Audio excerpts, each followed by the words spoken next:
For the second week in a row, it's Upset City, a rootin' tootin' Texas win for Austin Dillon.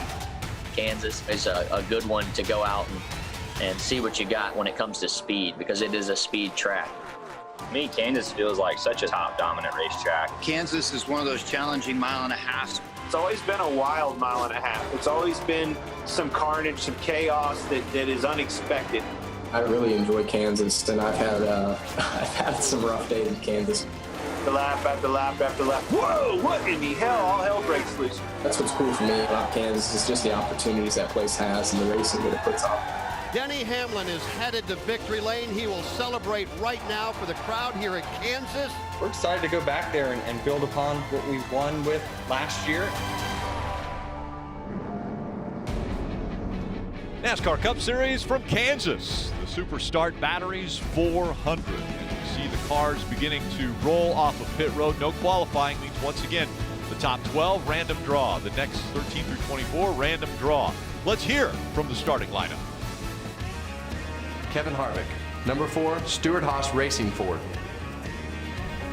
Joey Logano, number 22, Team Penske Ford. Eric Almirola, number 10, Stuart Haas Racing Ford. Ryan Blaney, number 12, Team Penske Ford. Martin Truex Jr., number 19, Joe Gibbs Racing, Toyota. Alex Bowman, number 88, Hendrick Motorsports Chevrolet. Brad Keselowski, number 2, Team Penske Ford. Kyle Busch, number 18, Joe Gibbs Racing, Toyota. Kurt Busch, number 1, Chip Ganassi Racing, Chevrolet. Denny Hamlin, number 11, Joe Gibbs Racing, Toyota. And we look a little bit further through the field here, row 6 all the way through row 10. You see Jimmie Johnson, the 7-time champion, back there because he's in that outside 12 position, so he ran draws just like everybody else. Yeah, row 11, row 12, Jones and Reddick, Bell, 3 drivers trying to find their way in the playoffs. Custer, though, with that win, starting the race with a lot of confidence, Rick. He doesn't have to worry about the playoffs. That win's going to lock him in. A lot of confidence. You see to the rear for Josh Bilicki in the 53. Had issues with Tech all the way back down through the field, Sorensen and McLeod. All right, Jeff Burton, we got an opportunity. We could chat with Kurt Busch on the radio. Let's see if we can dial him up. Hey, Curtis, boys up in the booth. You got us? 10-4, I got you guys. What's up? Kurt, a lot of top 10s this year, but no wins yet. What's it going to take to get a win tonight? Yeah, we've had a good, quiet season. Lots of top 10s, good consistency, and just got to thank everybody at Chip Ganassi Racing. It's cool to show up to these tracks with no practice and have the car as good as it is, and that's something you can't take for granted. A lot of trust involved in that, so let's get a little better on pit road, let's get a little better restarts, and we'll get this Monster Energy Chevy in victory lane. Just got to say hi to Mom. It's her birthday. Happy birthday, Mom. I love you, Ashley, my wife. See you soon.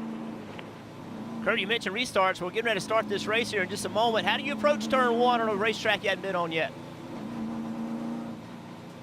Well, the guy in front of me spun me at the All-Star race, so I should try not to run into Keselowski, but hey, it's a long race. 500 miles, 400 miles each and every week. You got to let it all settle in. You guys never forget, do you? Have a good race, man. Have fun. Oh, yeah. The guy in front of me spun me at the All-Star race. Okay, well, there you have it. Leading the field as the official pace car for tonight's race is the 2020 Toyota Camry TRD. And Steve, the field's going to go down pit road. Explain that. So, with the lack of practice, no time on racetrack until right now, these guys are going down pit road and confirming their pit road speed. This is something that normally happens in practice. Not a speedometer in the car. They use RPM, the engine RPM. They have lights that flash. Basically, they go down. The teams have an opportunity to confirm the speed, make sure their settings are correct. And so that's what the field just did right now. We're going to take you somewhere now that you've never been. It's kind of the behind the curtains look. We have Marty Snyder right now embedded into the RCR, I guess I would call it their headquarters back in Welcome, North Carolina. Marty, what's going on back there? And can you tell us what's going on?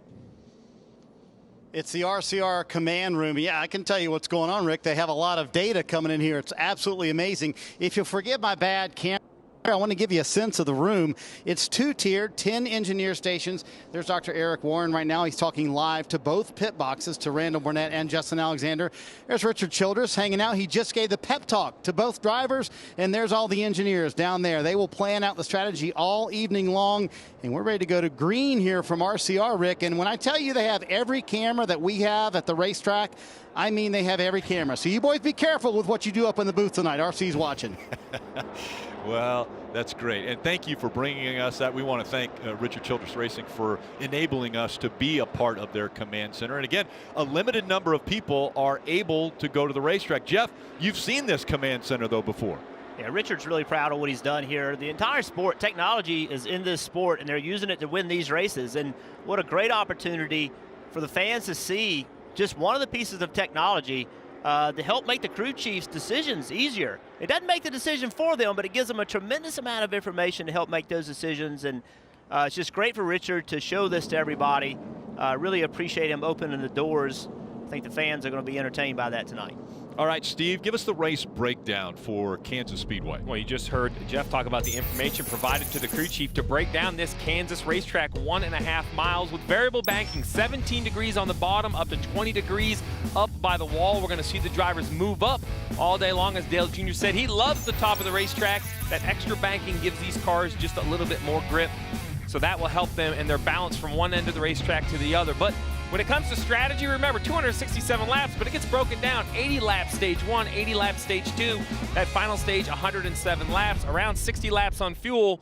Take all that and run it through all those screens back at the command center and hope you pit at the right time, Rick. Yes. Guys, cameras on boards. Yeah, we're going to be riding on the Xfinity camera in Jimmie Johnson's car. He's going to give us some great views, fighting for a playoff spot. Kurt Busch has the Monster Energy cam. Highest Busch brother in the points right now. Kyle Busch. Brother Kyle has the Toyota cam. Sitting on the pole, the view everybody wants, Kevin Harvick, the Busch Light Apple cam. I'm surprised, guy. Did you think Harvick would take the bottom? I figured he would have taken the top. I am a little surprised he's on the bottom. I thought he would have taken the top as well, but he's won a few races. Yeah, that is true. Kevin Harvick already 4 times a winner. All right, so it's Kevin Harvick in that red number 4 on the inside. Joey Logano, red and yellow. Number 22 on the outside. 2 Ford Mustangs taking the green flag at Kansas. And already you see William Byron in the 24 down below the white line. That's fair here at the 1.5 miles, trying to find any track or maybe apron that he can use. Talked about we were a little bit of surprise, and that's why right there, Joey Logano, if he could stay even with Kevin, he would have an advantage of momentum down the back straightaway. See if Kevin can fight back on the bottom. Kevin may have just been nervous about the track being dirty. You know, just picking that bottom lane was just a little bit safer.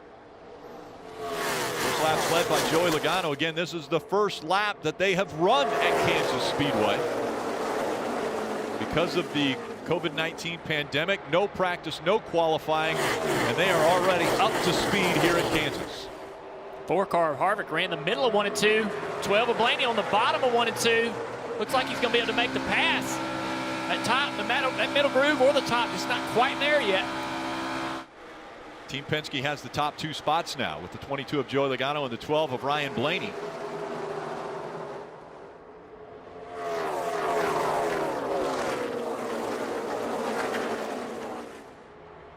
Kyle Busch, reigning series champion, has yet to win even a stage as we look back to his teammate and that 19 of Martin Truex Jr. going by the 88 of Alex Bowman. Yeah, Martin moved to the middle of the track in 1 and 2. Entered turn 1 in the middle and made that pass there. Runs the middle again in 3 and 4. We heard the report earlier about Martin Truex Jr. I spoke to James Small, and he's been happy with the speed of the 19 car. James is the crew chief for Martin Truex Jr. He just said, you know, their racing luck hasn't been good because they've kind of created their own bad luck. And mechanical issue at Indy got them back of the field. They wrecked coming on Pit Road. Then they run out of gas at Texas. Inexcusable to run out of gas early in the race. That's what happened to them. And you look at this season, 0 wins, you know, only 3 top 10s. So he started the year off good with that win. Hasn't seen much in the last 7 races. Parker.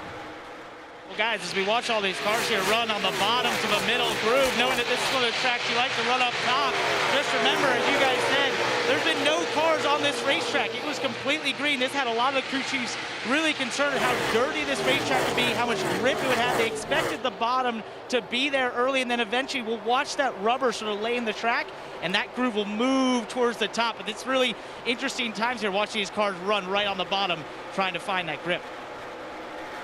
Yes, I mean, typically on a race weekend, we have a lot of practice. It rubbers the track in.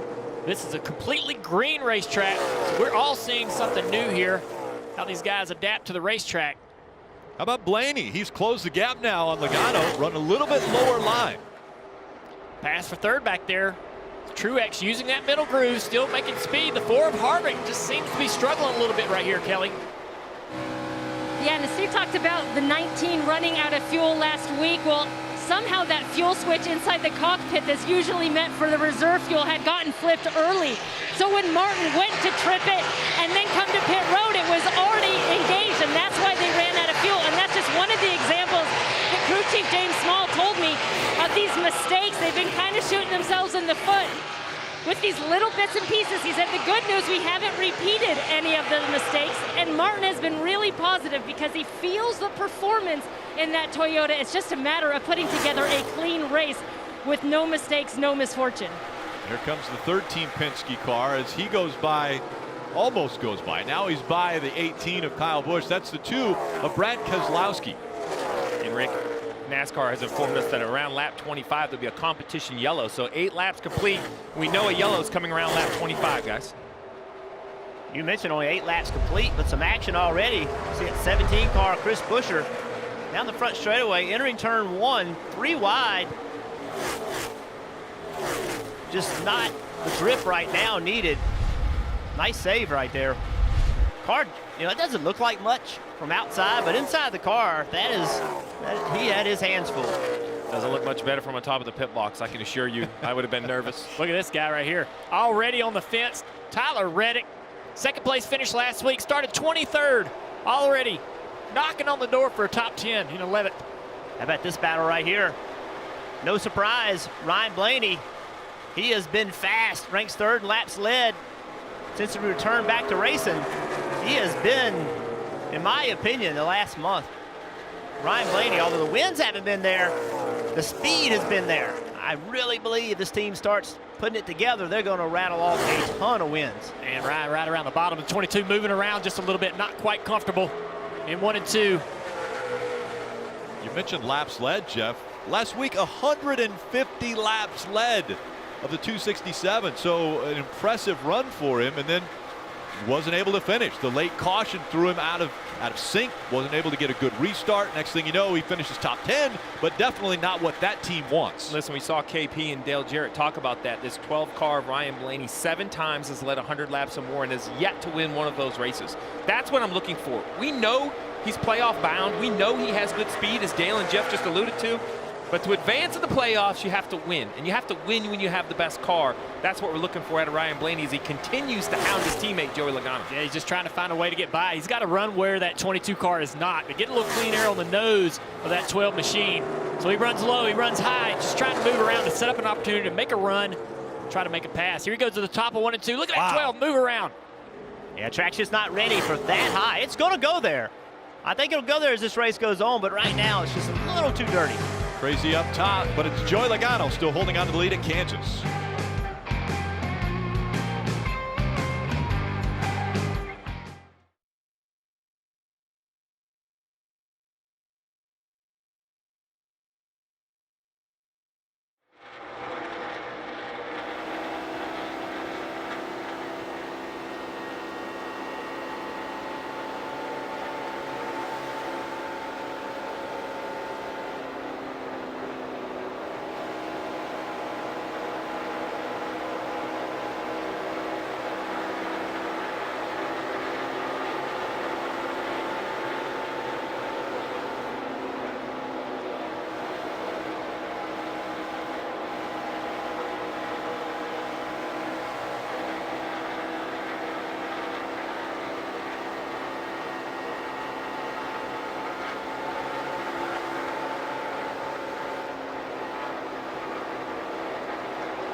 NASCAR Drive is your live race day companion. Make sure to follow your favorite drivers with high-definition in-car cameras. All you have to do is visit NASCAR.com/drive, or you can download the mobile app today.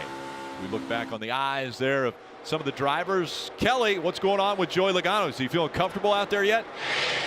Well, I think Dale Jr. was even observing the 22 of Joey Logano kind of moving around quite a bit, especially in turns 1 and 2. Joey's saying that as the track is rubbering up, his car's just getting looser and looser, but firing off. He said he was on a splitter and that the car was bouncing, quote, like a basketball around there. So certainly kind of had his hands full.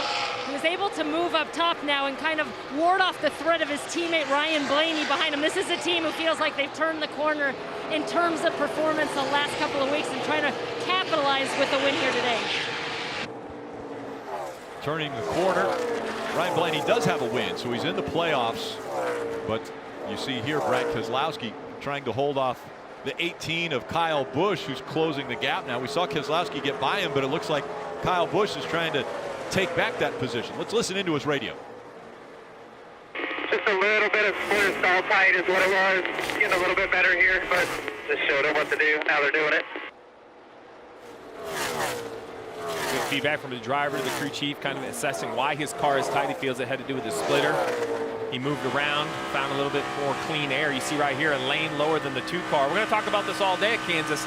You know, there's a definite bottom, definite middle, definite top. Yeah, that 18 car is a little bit quicker than the 2, but the 2's running the preferred line. Early in the race with the sun up, the top's going to be the place to be. 18 would be, if the 2 wasn't there, the 18 would be on the wall, but he's got to run a little bit lower just to get a little bit of air on the nose to keep that car turning.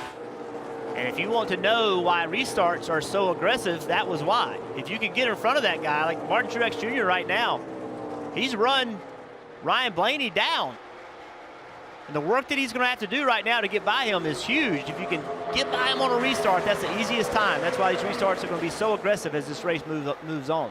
We know another restart's coming up. Steve, you just referenced earlier that look. Oh, goodness. Sorry. There's a competition caution coming up on lap around 25. They're closing in on that. Martin Truex Jr. wants this position right here so he doesn't have to fight for it on that restart. Well, I mean, one position's going to help you come to pit road. From second to first might happen. This is what got Dale excited right here. Dale, he's right on the left rear. Look at the hands.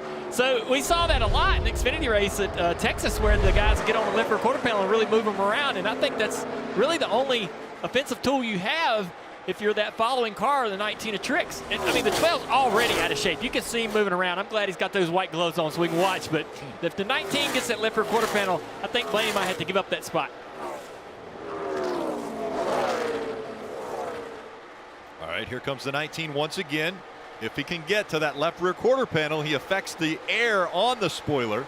And Mr. Excitement, Tyler Reddick on the right-hand side. Dale Jr. mentioned he was already right up against the fence. He's about a half a car width off, but very high already, up to 10th. That's plus 13 from the start of the race as we see Truex has got to that quarter panel. Yeah, I think Blaney might have to get us up. Blaney's car just looks so loose right now. And Truex is able to drive right up to that back bumper. We'll see what happens down here. For the second spot, Martin Truex Jr. all the way to the bottom of the racetrack, and he's going to complete the pass. Now with 6 laps left to go, does Martin have enough to run Joey down?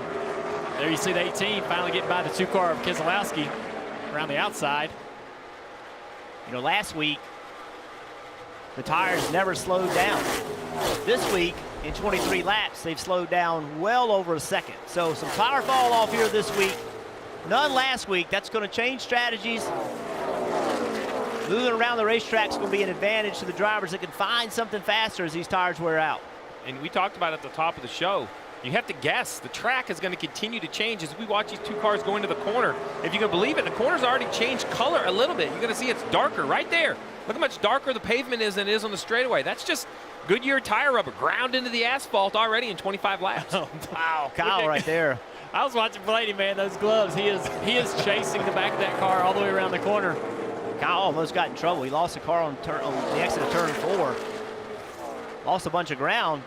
There he is. Martin Truex right on top of Joey Logano. Can he get the lead before the competition caution? He does not. There it is.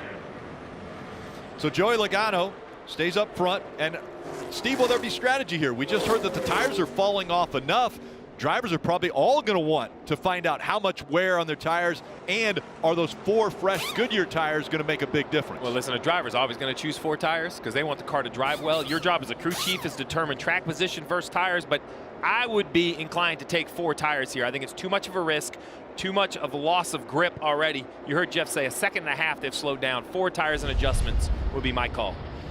This is the 12 car. Watch the hands as Truex is right up behind him. I think, I don't know about Keselowski, but I think that 12 car to 22 of Logano, both those guys coming in, probably tighten up a little bit for this pit stop, Steve.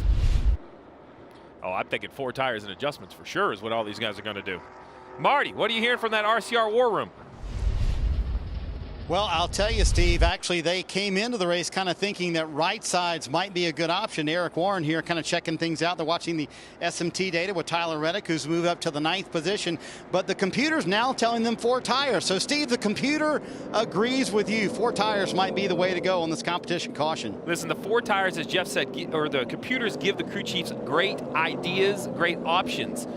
But the information's only as good as the teams you're running. It's trying to predict what everyone else in the field is going to do. If it predicts everybody takes 2 and you're the only guy that takes 2, wrong answer. So a great piece of equipment. I applaud RCR and I thank Richard for allowing us to be in there to show that to the fans. But in the end, humans still have to process that data and make the decision. And right now, pitting, without a question, will be the entire field. And they're coming to the attention of Kelly. And we'll start by looking at Martin Truex Jr., who was able to work his way forward to the 2nd position. That in spite of being in a, quote, 4-wheel slide at times. He ended a little bit tight through the center. Expect a 4-tire stop for the 19. Then the 22 of Joey Logano in the middle just kept building looser and looser to a 3 out of 5 loose. They're going to make a wedge adjustment. 4 Goodyear tires for Logano, and Ryan Blaney goes to pit road from the 3rd position. He said he was just a little bit tight through the center, and then he said at the end of that run, sliding all the way through the corner.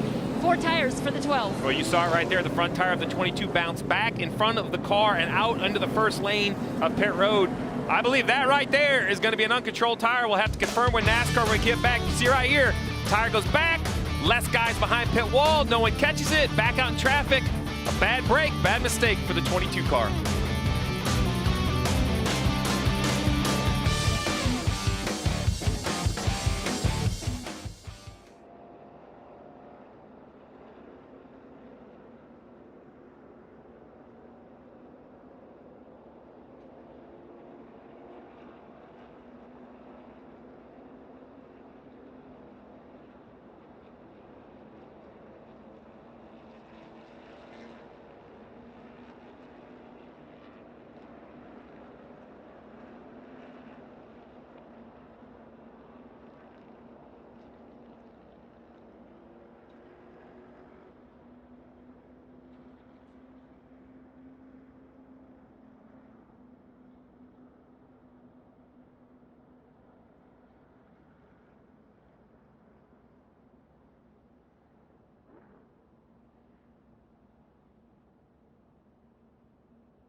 NASCAR on NBCSN is brought to you by Liberty Mutual Insurance. Only pay for what you need. Coca-Cola. Together tastes better. and by Credit One Bank, the official credit card of NASCAR. Perfect for race fans. Well, coming up this week on Sirius XM, NBC Sports own Jeff Burton on Wednesday at 8 a.m. Eastern is going to join the morning drive. That's NASCAR Radio Channel 90. They replay that at 10 a.m. But make sure to tune in, as Jeff Burton obviously will give you all the insights as to what's taking place during this race, and look forward to the next. I got to wake up early for that one. We just saw the 22 come to pit road, Steve. Yeah, NASCAR confirmed that will be an uncontrolled tire on the 22. The 17 of Chris Buescher also had an uncontrolled tire. And I mentioned the crews. Well, remember, pre-pandemic, the road crew 10, pit crew 5. Now, currently, you only have 6 road crew. The same 5 go over the wall, Rick, and that's why I want to point out 4 less guys behind pit wall. Yeah. There are engineers, even crew chiefs, that now have to get off the pit box and take part in pit stops, throw hoses, catch tires, hand in gas cans. That support to the pit crew has been weakened by the number of guys. That tire for the 22 rolled to the pit wall and bounced off, which tells me, you know, the pit crew kind of did their job. They got it to where it needed to be. No one caught it in the end. Doesn't matter whose fault it was. It's going to hurt the 22. It's their fault. They have to control the tire. Yeah, he was race leader when he came onto pit road. And now, obviously, with the penalty, he'll be mired into the back of the field.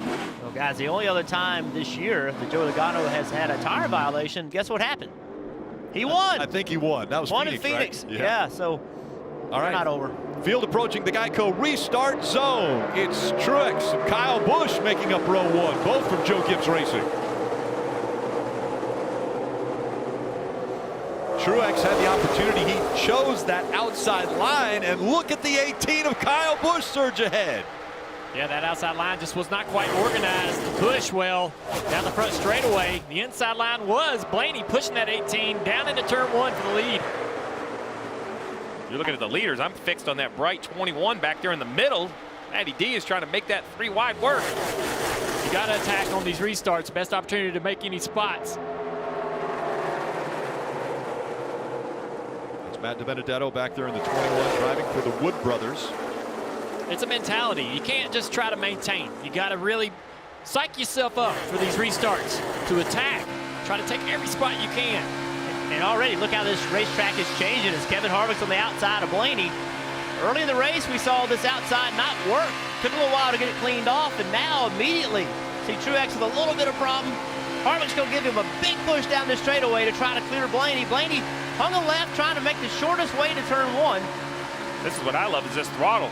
Jeff, look at this. He's going to go a little out of throttle to run the bottom, but running the top in 3 and 4. He sounded wide open all the way around to me. Yeah, he's so glad that Truex went all the way to the wall to give him a little bit of air in the middle so he can stay on the outside of Blaney here with a shot to take this 3rd spot. And Hamlin, he's up there hoping that Harvick can hold up Blaney right there, can side draft him. Then Hamlin can run up behind Harvick, try to push Harvick and try to clear the 12 car on the bottom, and Alex Bowman thinking the same thing. Blaney's going to try to slide up in there, into the top. He went up there aggressively, left no choice for Alex Bowman. That tells you, fans, how dominant the high side is, how hard it is to pass on the bottom. See Denny down on the bottom of this 4 car. See if he can make the pass. And Blaney's thinking the same thing. Hold him up, Harvick. Wow. Not going to be able to. Blaney's going to clear. Sorry, Hamlin's going to clear him. Now Blaney's trying to clear Harvick. Harvick's car is just not where he needs it to be right now. What we saw in that first few laps as well. Harvick started up front and fell back, continued to drop back. Thought they might have made some changes on that car during that competition caution, but still, Harvick struggling. Yeah, you can hear him out of the gas right there. Should have a lot more throttle there in the middle of the top of the racetrack with clean track in front of him. Just not able to get the gas, like he's on the splitter or something, Steve. Car just doesn't want to turn. Yeah, it could be the splitter for sure. You know, this track, not only is it worn out, but it's not smooth. There's some bumps, you know, so it's very hard to control that front splitter. You want it as low as possible, but when it bangs off the racetrack, it takes the weight off those front tires, aggravating that tight condition. Now this penalty that we saw, and Steve did a great job of explaining, this is what has happened. It has put Joey Logano back here in this mess. Look what he has to deal with. Compare this to what the leaders are doing. Those guys in the top 5, they're racing amongst themselves, but look at the problem that has been created for Joey Logano and how he's got to try to get through it. Joey Logano's trying to get by that 37, which is driven by Ryan Preece, kid from Connecticut.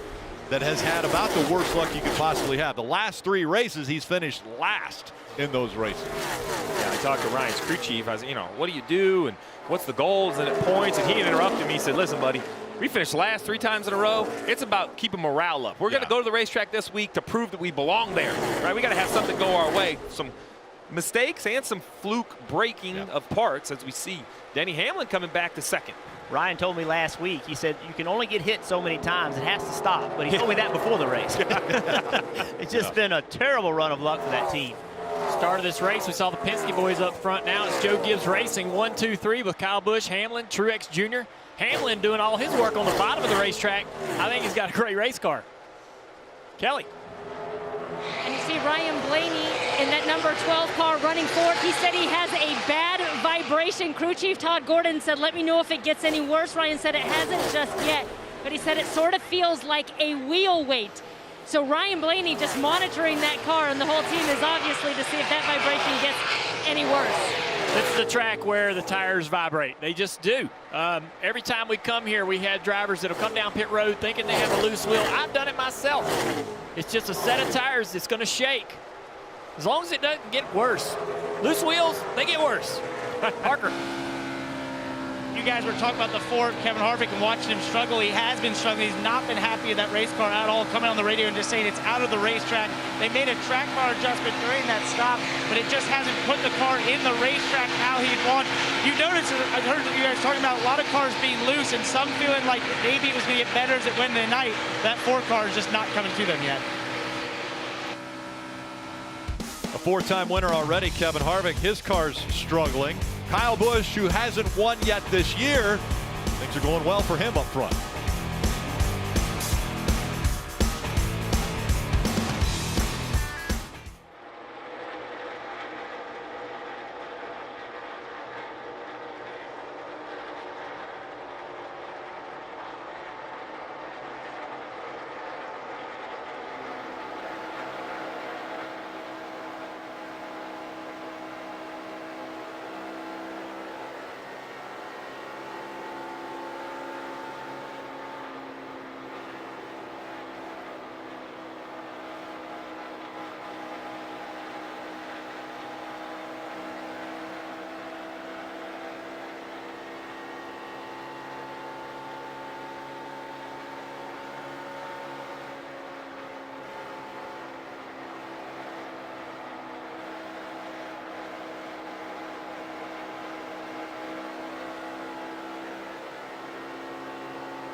Hockey is back on NBC and NBCSN. The NHL returns August 1st with the Stanley Cup qualifiers, highlighted by at least 10 hours of wall-to-wall action on each of the first 5 days. And the aerial coverage brought to you by Geico as we look down on the Joe Gibbs Racing duo of Denny Hamlin and Martin Truex Jr. And Martin Truex Jr. has been fighting to get by and maybe even stay up with the 11 of Denny Hamlin. Listen into his radio as he is trying to explain what's going on. Got a big time fight on 2 in the list. Copy that. All good, bud. Long way to go. On the splitter a little bit again here. It's good, and then it'll just take off on me sometimes. Copy. Focused, to the point. That's a little bit more animated, a little bit more, excited. Martin Truex Jr. Normally he's very calm. Remember, we talked about the mistakes from this 19 car. It's not speed. And I actually like to hear that in Martin's voice, because what I hear there is a guy that goes, I want to help. I want to be on board. I know we have to right the ship. We have to get better. What can I do? It wasn't a panicky driver. To me, that's a very focused driver, knowing track's going to change. I'm going to give my new crew chief, James Small, first year together, all the information I can get. Martin had ran down Denny Hamlin. Denny was running the bottom of the racetrack. Martin the top. Now Denny to the top. Has drove away, closing in on the leader. Logano made it up to 21st. So Jeff right in front of Logano, the 47 of Stenhouse. We talk about what could change your day.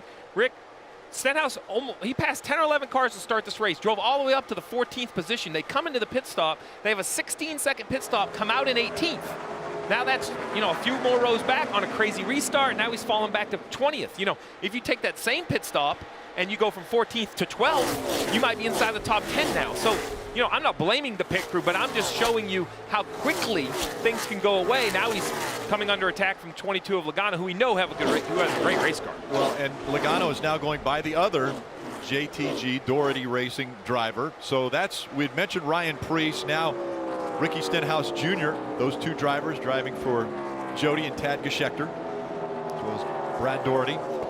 And so, Steve, we've got 31 laps to go. And actually, Steve, I'm going to let you take a little break here. Let's go to the command center in Welcome, North Carolina, and Marty, and let's talk a little bit about RCR and strategy. Yeah, all the strategy playing out, Rick, no doubt about it. There's what they're kind of thinking about for the next stop. And I like how the room is laid out. All the 8 engineers are over here. Ray Wright is in the middle. He's a pit crew coach. You can see him breaking down the film, and the 3 engineers are on the far right side. RC over there kind of in command of everything. But Eric Warren is back here talking to both teams at the same time. And they noticed Tyler Reddick had a little bit of an issue. You see all that technology there from SMT. They can see steering, brake, throttle trace, everything. And Steve, you've seen tons of this over your time on top of the pit box. But the one thing they noticed is that Tyler actually brushed the wall with the right rear. So you notice how he came from the back to the front into the top 10, ran up there very quickly. Now he's back in 11th position, and they noticed something was wrong. But Tyler said, hey, I brushed the wall. I'm still way loose. That's what's going on with them. But all of this planning their next stop here at RCR. And this is a big change, Rick. Why I love this command center is because it's consistent. Remember, the pit box, as beautiful as they are, that's a moving office. It goes from track to track to track. It's in the elements. It's in the heat. It's in the rain. You're dependent on what type of Wi-Fi, what type of connection you can have. It gets so hot at some of these tracks, the computers want to shut down, right? The command center, air conditioned. You can set up your space, set up your screens. You saw the reams and reams of data coming in there. So much that one person can't seem to process that. This is the type of help the crew chiefs need. And it showed, right? Last week, 1-2 for RCR. Something to keep in mind, fans at home. You see Tyler Reddick up there right against the wall, making really good lap time. So that data of his driving, how he's driving, the driving style, his braking, his throttle input, his wheel input, all of that information is out there for every team. RCR is the only team that gets that data. Every team gets it. So if you're running well, the entire field is analyzing your data, trying to figure out how to make their car and their driver do better. And I think that's worth pointing out. I want to thank Richard Childress Racing for bringing us in there. We assume, now I haven't been invited to Joe Gibbs Racing's War Room, or I haven't been invited to Stewart Haas Racing's War Room, but from all the conversations I've had, some type of command center I think exists at all the big teams. I can't speak firsthand because, even 6 years out, I think they kind of see me as a competitive crew chief, which I am far from. Well, I'll tell you what the difference is, and I was going to bring this up as we're watching. This is the battle for the lead. Kyle Busch in front of Denny Hamlin. Denny Hamlin had closed the gap, but now about 4 or 5 car lengths there. I think that they're not going to invite you, Steve, because you know what all of the computer monitors are actually saying. I think Marty is looking at them and going, that all looks like a foreign language to me. Well, it's asking them to change the channel. So hey, Kyle Busch, how about Kyle Busch? He's not had the year that he wants to have. He led 100 laps at Bristol. Other than that, tonight's the most laps he's led. And here he is leading, Parker, so having a good start to the night. He is, Jeff, and you know what? Adam Stevens is probably smiling at the top of that box right now because they have been making incremental changes on this 18 car from race to race because obviously with no practice, they're not going to make huge swings. And he said, you know, one of the biggest things that we do, maybe it's different from other teams, is that we're very dependent on Kyle's feel. We're not always changing things for speed or for grip, but it's the feel that he wants in the race car, and there's no way to rubber stamp that. There's no way to just click that in the car. We've got to find it and find it over time, and it looks like here tonight they might have found it early on here at Kansas. Thank you, Parker. Kyle Busch could win his first playoff point if he stays up front.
Still out front, and a fire inside the car for Ricky Stenhouse Jr.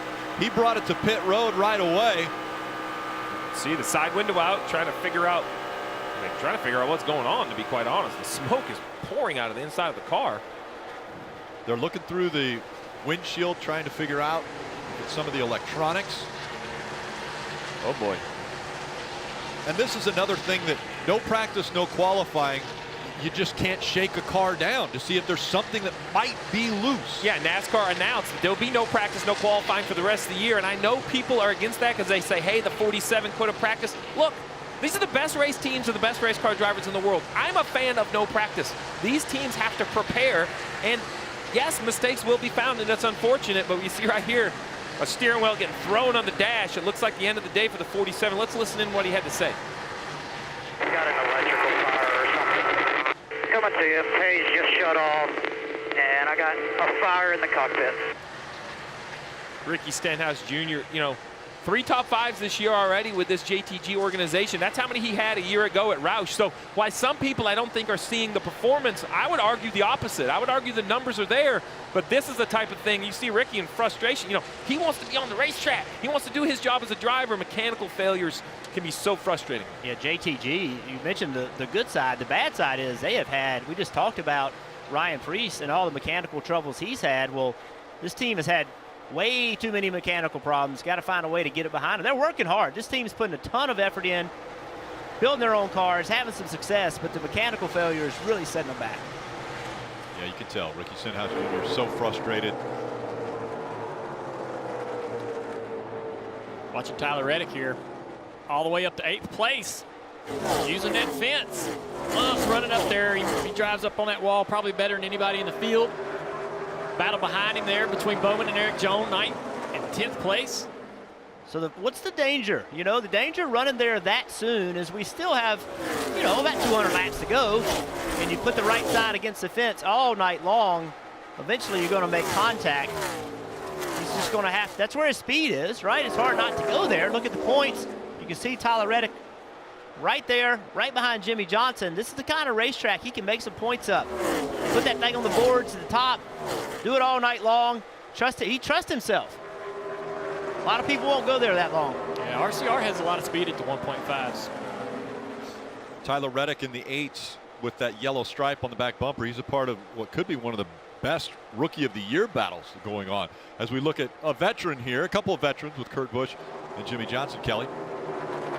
And Ricky Stenhouse Jr. making his way back to the garage. A premature finish for you, Ricky. We heard electrical fire. What did you see? What did you smell inside the cockpit?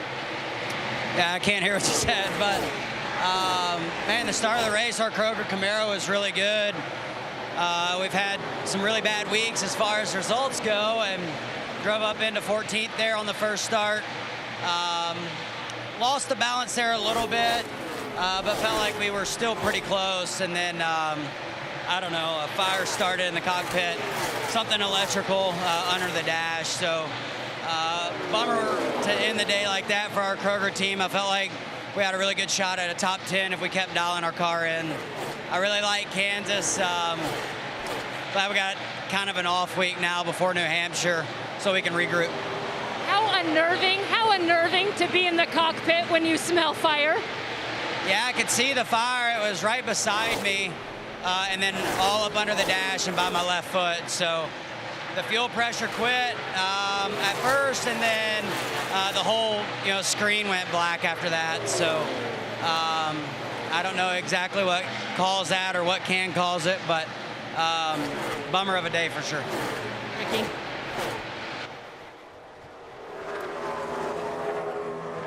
Good interview from a frustrated race car driver. Yeah. Honest. It's. I mean, when you have an issue like that, there's nothing you can do. He calmly brought it to pit road. You're going to have to reassess. You mentioned a week off. It sounds crazy. It's Jimmie Johnson and Kurt Busch battle, but since it's Thursday and they don't race this weekend, this will be the longest break they've had since returning since COVID. So it's going to feel like a week off. Yeah, 9 days. So that'll be a big, I guess you would call it a rest, because we mentioned 4 races in 12 days for these guys. Maybe one of the longest was Texas last Sunday.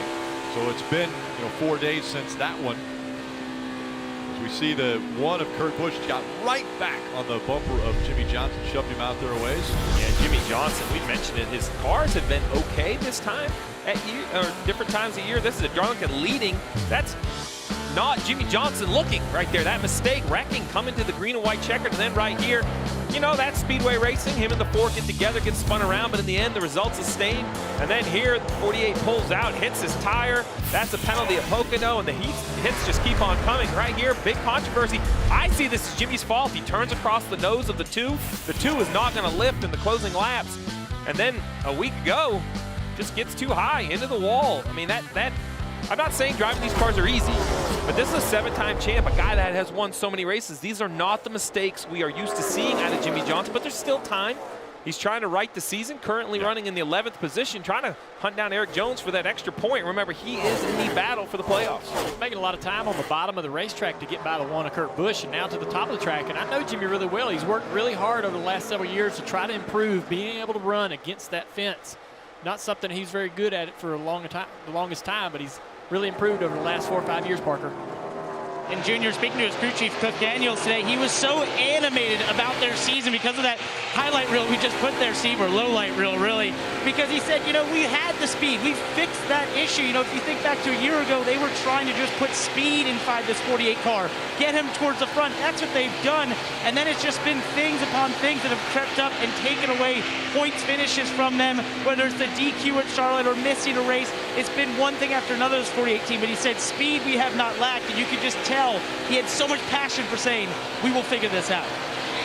Yeah, I just want to remind you, I mean, the 7-time champion announced at the beginning of the year this would be his last season, so it was his kind of swan song going out, hoping to make the playoffs, maybe get that 8th championship that no one has ever done in the sport. Then before Indianapolis, he gets COVID-19, doesn't get to race there, is able to come back, but he just has not had, obviously, the final season that he was looking for.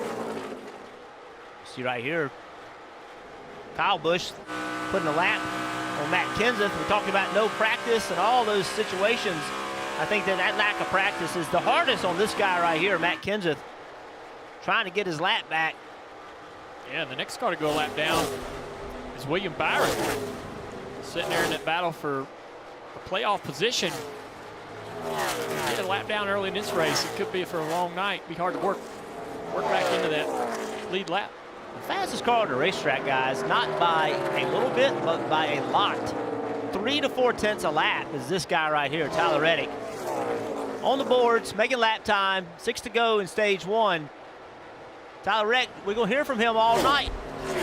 Is it because he's been running up high pretty much the entire race? Is that why we're seeing a lot more speed out of him in a long run? Well, he loves running on the top. Obviously, the Junior mentioned it earlier, their mile-and-a-half program at RCR is really good, and this racetrack suits Tyler Reddick's driving style. He put it right up there, and on a long run, yes, on old tires, running against the wall is really going to be an advantage. Kurt Busch currently running in the 12th position. Want to listen into his radio. Yeah, we're loose in, tight off, basically, is what we have. We start off just crazy loose. That 8's probably the best car on track right now. Yeah, I think we're just, it's like it's over cambered on the right front. That's starting to drop off pretty bad, guys. Tight center out. Yeah, everyone wants to run the fence channel, same as the 8. He's talking about over cambered, Steve. Talk to us about what that would do, why that'd make the car loose. Well, if it has too much camber, perhaps he thinks the right front has too much grip. He turns the wheel getting in, the front darts to the bottom, the back slides out. And then if it's over cambered, then when a car loads, there's not enough tire on the ground to have the car keep turning. It's basically tipped up on edge and sliding across the racetrack. I appreciate his analysis. Now, I'd have to call Matt Call and see if he agrees with that. It's always good for the driver to tell you which corner he thinks is the problem, but there are other ways, air pressure and things that can adjust how that camber affects the car on the racetrack. That camber is not an adjustment you're going to make during the race. Yeah, you got what you got on that one. I always like that, though, because I think it gives the crew chief an idea of exactly the feeling that he has. The camber may not be the problem, but he's giving you the understanding of exactly how the car feels using that setting. You can hear him out of the gas trying to get around the lap car. You say that it can't be fixed or adjusted during the race. We saw Packer added at the last race. I mean, is there something that can maybe make it a little better? Yeah, absolutely. You could crutch it. You could change the air pressure, will affect the amount of tire patch riding on the racetrack. You know, less air, the tire gets squishier, the patch gets bigger. More air, the tire kind of stands up. And as you mentioned, Packer, you could change the height of the corner, and that will affect the camber a little bit, but nothing overcomes aero. Yeah. So if your splitter's right, you're not going to change the height of the car just for that, I don't think. And as we see, Kyle Busch taking the white flag for stage number 1. This is going to be big, and I don't think we can overstate it, because Kyle Busch is the reigning Cup Series champion, and he hasn't won a race, and he hasn't won a stage. This will be the first stage win of 2020 for Kyle Busch if he stays out front here. Yeah, Rick, if you would have asked me that line in Vegas, if it would have took midsummer to score a playoff point, it would have been a major line the other way. Yeah. Shocking it's taken Kyle Busch this long. Kyle Busch wins stage 1 at Kansas. Teammate Denny Hamlin finishing a close second. Martin Truex Jr. also out of the Joe Gibbs Racing stable in third.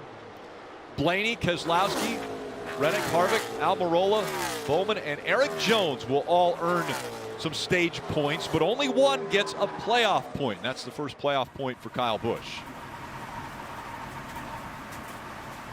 Turns it off. He's going to save a little fuel. That means they don't have to put in as much when it comes to pit road. But stage 1 is complete, and it's Kyle Busch who gets the win.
the lemon berry slush float, just $2.99 for a medium. When life gives you lemonade slush, add real ice cream, more slush, and plenty of strawberries. Sip it and savor it this summer, only for a limited time at Sonic. All right, Junior, talk to me a little bit more about Lost Speedways. A lot of fun filming this? Yeah, Lost Speedways, man. We go to explore abandoned racetracks all across the country. Me and Matthew Dillon, we had a lot of fun. Hope you'll tune in and watch the show. It's on Peacock TV, new streaming platform for NBC. Go see it. It's free. It is. I've been enjoying it. So the crew's up on the wall, and we'll go to Parker. Right, it's no longer the lost season for Kyle Busch and this 18 team getting that first stage win of the season. Complained a little bit about the front end bouncing, even though he won that stage by about a second half. It's going to be 4 Goodyear tires, Sunoco fuel, and an air pressure adjustment for the 18, Kelly. JTR 1, 2, 3. It's Denny Hamlin there in the middle. He said he is really, really good on corner entry. It's the exit where he needs the most help. He also asked the team to check the right front because he said he had contact with the lap car. His teammate Martin Truex Jr. in the 19, on the other hand, said that he started on the splitter and got really tight in traffic. He wants that 19 car to be a little looser in turn 3. 11 teams crew, a little bit better. They grabbed a spot, so did Martin Truex Jr. Kyle Busch falls 2 spots, but it's still Joe Gibbs Racing up front.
Getting ready for the start of the second stage of the Superstart Batteries 400 from Kansas Speedway. You know, it's not too late to start playing NASCAR Fantasy Live. You can create an entry, join a league today for your chance to win $10,000 cash prize for best overall score. Go to NASCAR.com/fantasy. I think it was a fantasy for Marty to be able to hang out in the command center of RCR. Is that right? I have to tell you, Rick, the information's overwhelming, but it's pretty cool in here. So left-hand side over here, that's Tyler Reddick's team. The green box at the top, you see 4T. That was a suggestion from the computer. 4 tires for Tyler Reddick. That's what they went with. But look on the right side. That is the green box for Austin Dillon's team. And it says RJ. That means right side tires go on the jack. But instead, Justin Alexander said, hey, I know that won't work for us. We're way too loose to do 2 tires, so I'm going to go with 4 tires instead. So, Steve, a lot of times in Formula One, the strategist will go no matter what it says with what's going on in that green box. But in NASCAR, there's still very much a human element. Justin Alexander saying, thanks for the information, computer, but I know 4 tires is better for us. Well, the big difference is the size of the facility. Formula One, they pit under green, only 15 or so cars on a spread out road course. Here, 35 to 40 cars on a confined 1.5 mile racetrack. Traffic can determine the success of a strategy more than perhaps anything. So right here, I want to take a look. This is the 18 of Kyle Busch. Look at the upper grille that has that white box clearly labeled. The lower grille, no white box, right? The reason I point that out is here on the pit stop, watch this tire changer. He's going to change the right front tire. He's going to roll the tire around, and some tape is going to be added. Right there on the upper grille, right inside the white box. I bring that up because last year at Miami, remember Denny Hamlin had that large piece of tape added and overheated on the Toyotas. That's something I've noticed this year, that upper grille clearly labeled where they can add tape. Back up through the grills, back up through the gears they go. And again, it's Joe Gibbs Racing 1 and 2, but here comes the 2 of Brad Keselowski to give Denny Hamlin a shove. I thought you had it right. I thought Brad had his rear bumper through the grill, pushing the 11 car so hard on the front straightaway. I bring up that tape because, as you see, the sun's starting to set out in Kansas. The track is going to cool, so isn't the air. Tape that thing up. Dale Jr., downforce, every driver's best friend. Yeah, absolutely. Always asking the driver, the crew chief always asking the driver, what's the temperature? What's the temperature? Because they want to be able to add tape. Every pit stop makes that car drive so much better. Look at Brad Keselowski on the outside of Mark Truex Jr. for second. Truex going to try to side draft him, slow him down a little bit. Not quite get there. He could have rolled in behind Brad. Yep. Instead, he chose the bottom, thinks he can clear him. Brad fighting back on that outside, down the front straightaway. Great battle behind him between Kyle Busch and the 12. Kyle was leading this race, got beaten off pit road. Now, Toyota side panner. He sees go down into turn 1 and clear the 12 of Blaney. Still got that battle for second place. Keselowski fighting hard on that outside. His new tire is going to work pretty good on that bottom for the 19 of Truex, but he just can't clear him. Oh, he's got him just right there, but no, Brad back on the outside, down the front straightaway. A game of inches, and once again on pit road there was an incident with the 24 of William Byron. They had a uncontrolled tire, so he had to serve that penalty. Yeah, he was already the last car on the lead lap coming to pit road, so see 19 try to get to that quarter panel, just sniff that side draft a little bit, and that's enough. That's enough to help him run the bottom, kind of slingshot past Brad Keselowski, and finally clear for second. But Brad has come back into the mix here. It seems like so far in this race, up front, it's been either Joe Gibbs Racing or Team Penske. How close he gets. They're getting aggressive with the side drafting, just inches off the quarter panel of that 2 car. So, Junior, I know we talk about this at the super speedways, but side drafting, not really accelerating the 19, but pulling the 2 car back. Absolutely, yeah. We used to see it just at Daytona and Talladega, maybe at Michigan, but now we see it everywhere with these cars with the horsepower down. It's just another way to try to make a pass, set up a pass, create an opportunity to get by a guy. Horsepower down because these engines make around 750 horsepower, but restricted down to 550 at these 1.5 mile tracks. We just saw Kyle Busch put the hand out the window and wave to Brad Keselowski, more of a thank you. Yeah, I think Brad probably, or at least Kyle's understanding is that Brad didn't make that too hard of a battle. Like that he was watching the 19 and the 2 battle pretty hard there for second, but Brad allowed the 18 to go by much easier. We got a battle for the lead up there between Truex and Hamlin. Mark's car is fast. They made some adjustments. I thought Hamlin had the best car on the racetrack all the last run, but this 19 of Truex, they made some adjustments and improved that car.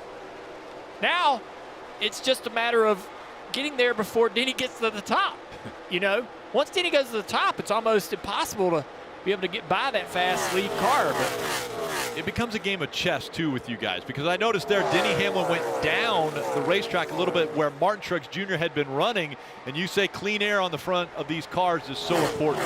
You got to keep the guy behind you guessing. You can't even if it slows your car down a little bit, running a different line, it's going to slow him down more by taking that air away. And you really have to drive with your mirror. If you're not going to, they're going to just take advantage of you. Kelly. Denny Hamlin, the most recent winner here at Kansas, said, my car is, I'm so good when I can charge into the corners, which is exactly what Chris Gabehart has given him tonight. He said he was super optimistic coming into this race because last fall when he won this race, he had a car that was, quote, rocket fast. Remember, this is a team with 4 wins in the bag, but Chris Gabehart told me, look, when I look back, I feel like we could have won 8 races already this season, and I feel like we should have won 6. So we have got a chip on our shoulder, and we are highly motivated to get back to victory lane. So this team not resting on their laurels. They are hungry for more playoff points, more wins ahead of the playoffs. I talked to Denny about that accident in Indianapolis as we see Tyler Reddick climb the banking once again, running right up against the wall. And he was, a matter of fact, he's like, buddy, I was counting down the laps. He wasn't getting by me. My car, I was running 80% to stay in front of Harvick. It was no problem. Didn't even seem nervous about it. He knew the size of the event, but was just so calm to say I was 10, 9. He just knew he had control of that race. I think that's what made the loss such a bigger deal, Jeff, right? Is he knew he had it in his grasp. Yeah, it was a huge race, too. As we're watching Tyler Reddick, Tyler Reddick, we talked about how fast he was on the long run, right? But look at the price he plays at the start of the run. He had the fastest race car on the racetrack, right against the top. But on this restart, he hasn't really lost spots, but look at the time he's lost. He's almost 5 seconds behind Denny Hamlin. So it's a battle for the lead. He's going to have to find a way to take off faster like these two guys can. And there was a little side drafting. Does it work for Martin Truex Jr.? Can he take the lead away from Denny Hamlin? He does as they go into 1. I didn't think the 19 had a chance. I thought the 11 controlled the top and was just going to take the air away. And shows how much I know. Martin Truex Jr. drives right up and now driving away from the 11. I'm so surprised by that pass, the 19. Made some adjustments under caution. They're much faster than that 11 car, Denny Hamlin. Martin Truex Jr. out front of Kansas.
Second.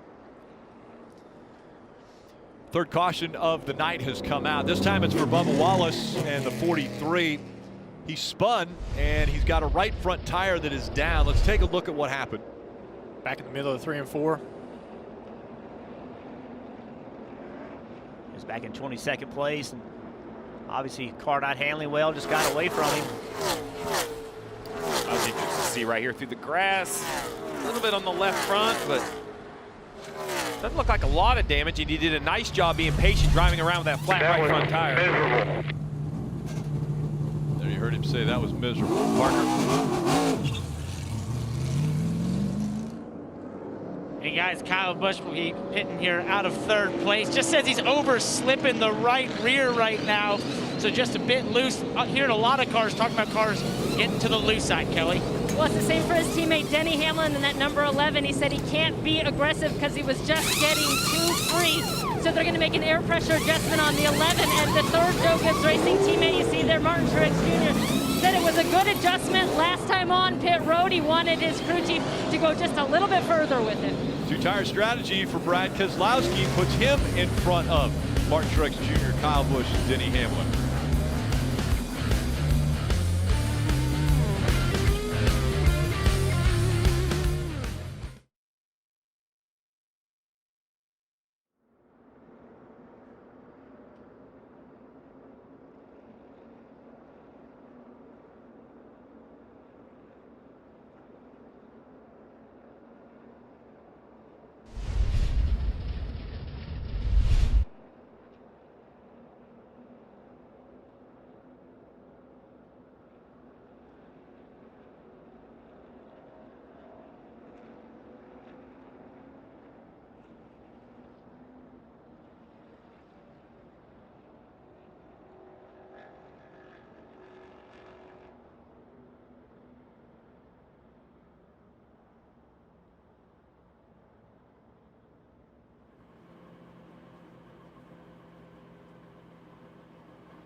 NASCAR on NBCSN is brought to you by Credit One Bank, the official credit card of NASCAR, perfect for race fans, and by Toyota. Well, the caution came out for Bubba Wallace, and if you saw our pre-race show, you probably saw NFL superstar Bernard Pollard was on there with Rutt, and he was talking about the fact that he got involved watching NASCAR because of Bubba Wallace, and they had a great interview. Here's a little clip. Everybody keeps saying, Bernard, you got to go for a ride along. And I'm looking like I'm good watching on TV. I can stay at a distance, you know what I mean? Like, because I told people, I'm that dude that when that engine rev, I might scream. And it might be an accidental scream, but it's going to sound weird. And I don't want that over my head. Again, that's just a little clip. And Bernard, you're not going to be the first one that screamed a little bit, because we've had quite a few ride along with Jeff Burton in the NBC Sports car. And you can actually see that full interview. It's on NBC Sports YouTube channel. Well, it's a new fan, too. He's brilliant, because I wouldn't ride with these guys either. Good call, Bernard. Yeah, good call. He learned early. Marty. Hey, Rick, I want to talk about the predictive software and what it told on RCR. They went with 4 tires here, but the cool thing is we told you it builds data on teams, and even though Chad Knaus is being filled in this week for Keith Rodden, check out where the 24 car is. It predicted before the stops that he would take right side tires, and guess what William Byron did? They went with right side tires. It also predicted that Jeremy Bolins would go with right side tires for Brad Keselowski. So this computer is pretty smart. It predicted the future. Does it know who's going to lead the next lap? That thing's going to put us out to work. I couldn't predict what I was going to do. I wish you could have told me. And now it's Brad Keselowski, Martin Truex Jr. approaching the Geico restart zone. 56 laps to go in stage 2. Great launch by Brad. Interesting to see him choose the bottom there, but he pulls up in front of the 19. The 19's going to try to get that quarter panel. He's got some great help behind him. Remember, 2 tires on that 2 car. And that's my concern. I think for 2 tires to work, you have to keep clean air. If he loses the lead, it's going to hurt, but Denny Hamlin's going to help him. Wow, that's surprising. That is. Teammate Martin Truex Jr. was on the outside, and Denny Hamlin pushed the 2. Look at Blaney on the outside of Hamlin trying to make it 3 wide. Now he's got the preferred lane. They race for the lead. Martin Truex Jr. edging out Keselowski as went across the stripe, but let's see if Keselowski can battle back on that inside line. Wow, Brad arced it into turn 1 on the inside. Real tight on the 19. Was expecting him to get a little bit loose there, but hung on to it side by side for the lead. Here comes Blaney. Look at him, he's way up the racetrack. He got 2 in 1 lap. What's he going to do? Yeah, what's he going to do? I think he's probably going to try to get to the 19. Well, he'll have a little momentum here as these guys side draft. They slow each other down. He's going to have the run. He goes even higher. 3 wide. Look at it bottoming out. Sparks. They continue to side draft for the lead. Martin Truex Jr. now edging just ahead, but once again, Keselowski side drafts, and now he comes back.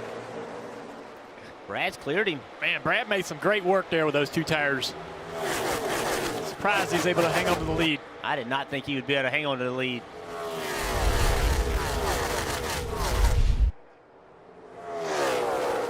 That right there, I thought Brad was going to turn it around.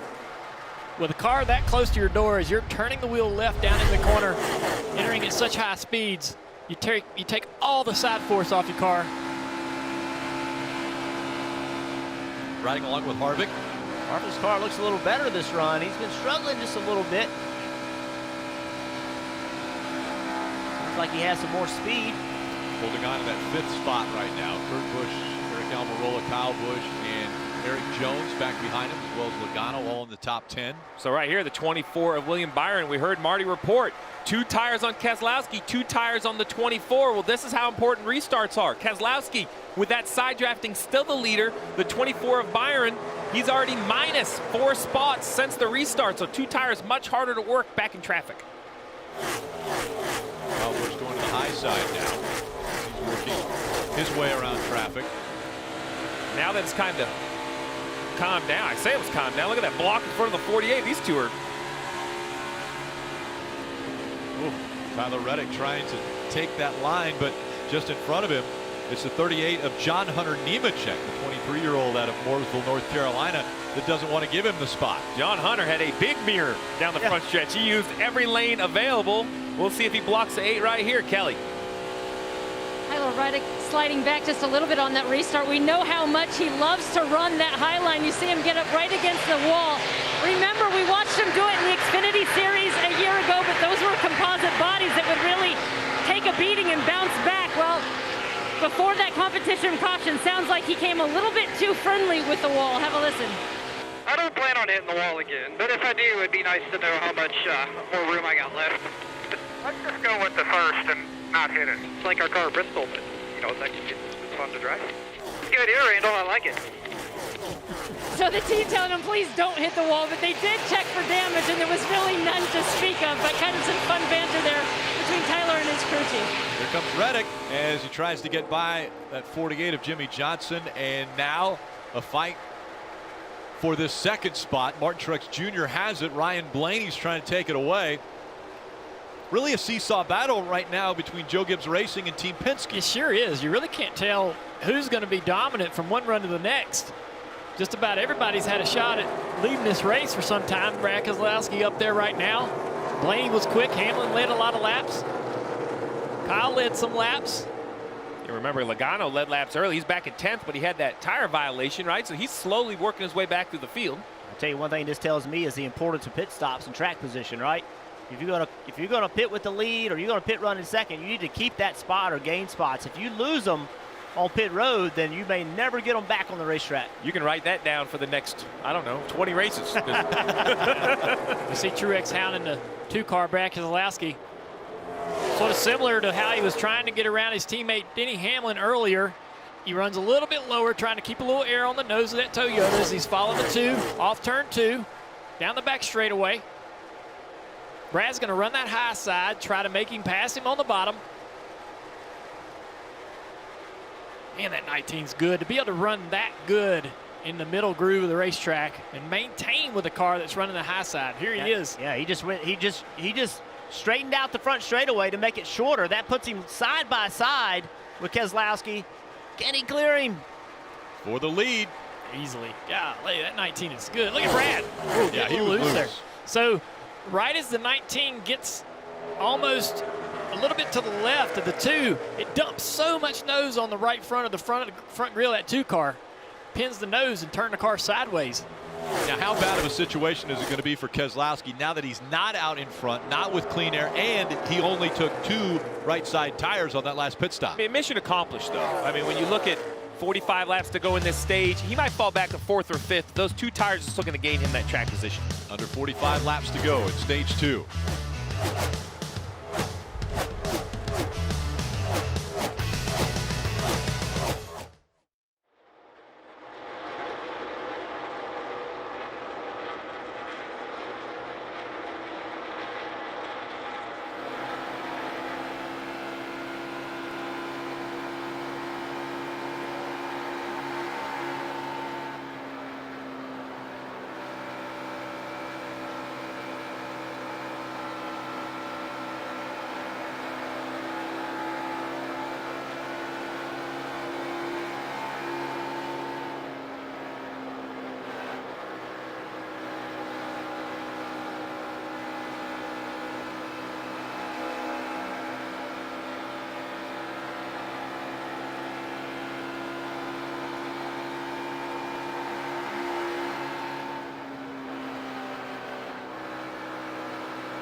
And we're on lap 119 of the 267 of the Super Start Batteries 400, where the 19 of Martin Truex Jr.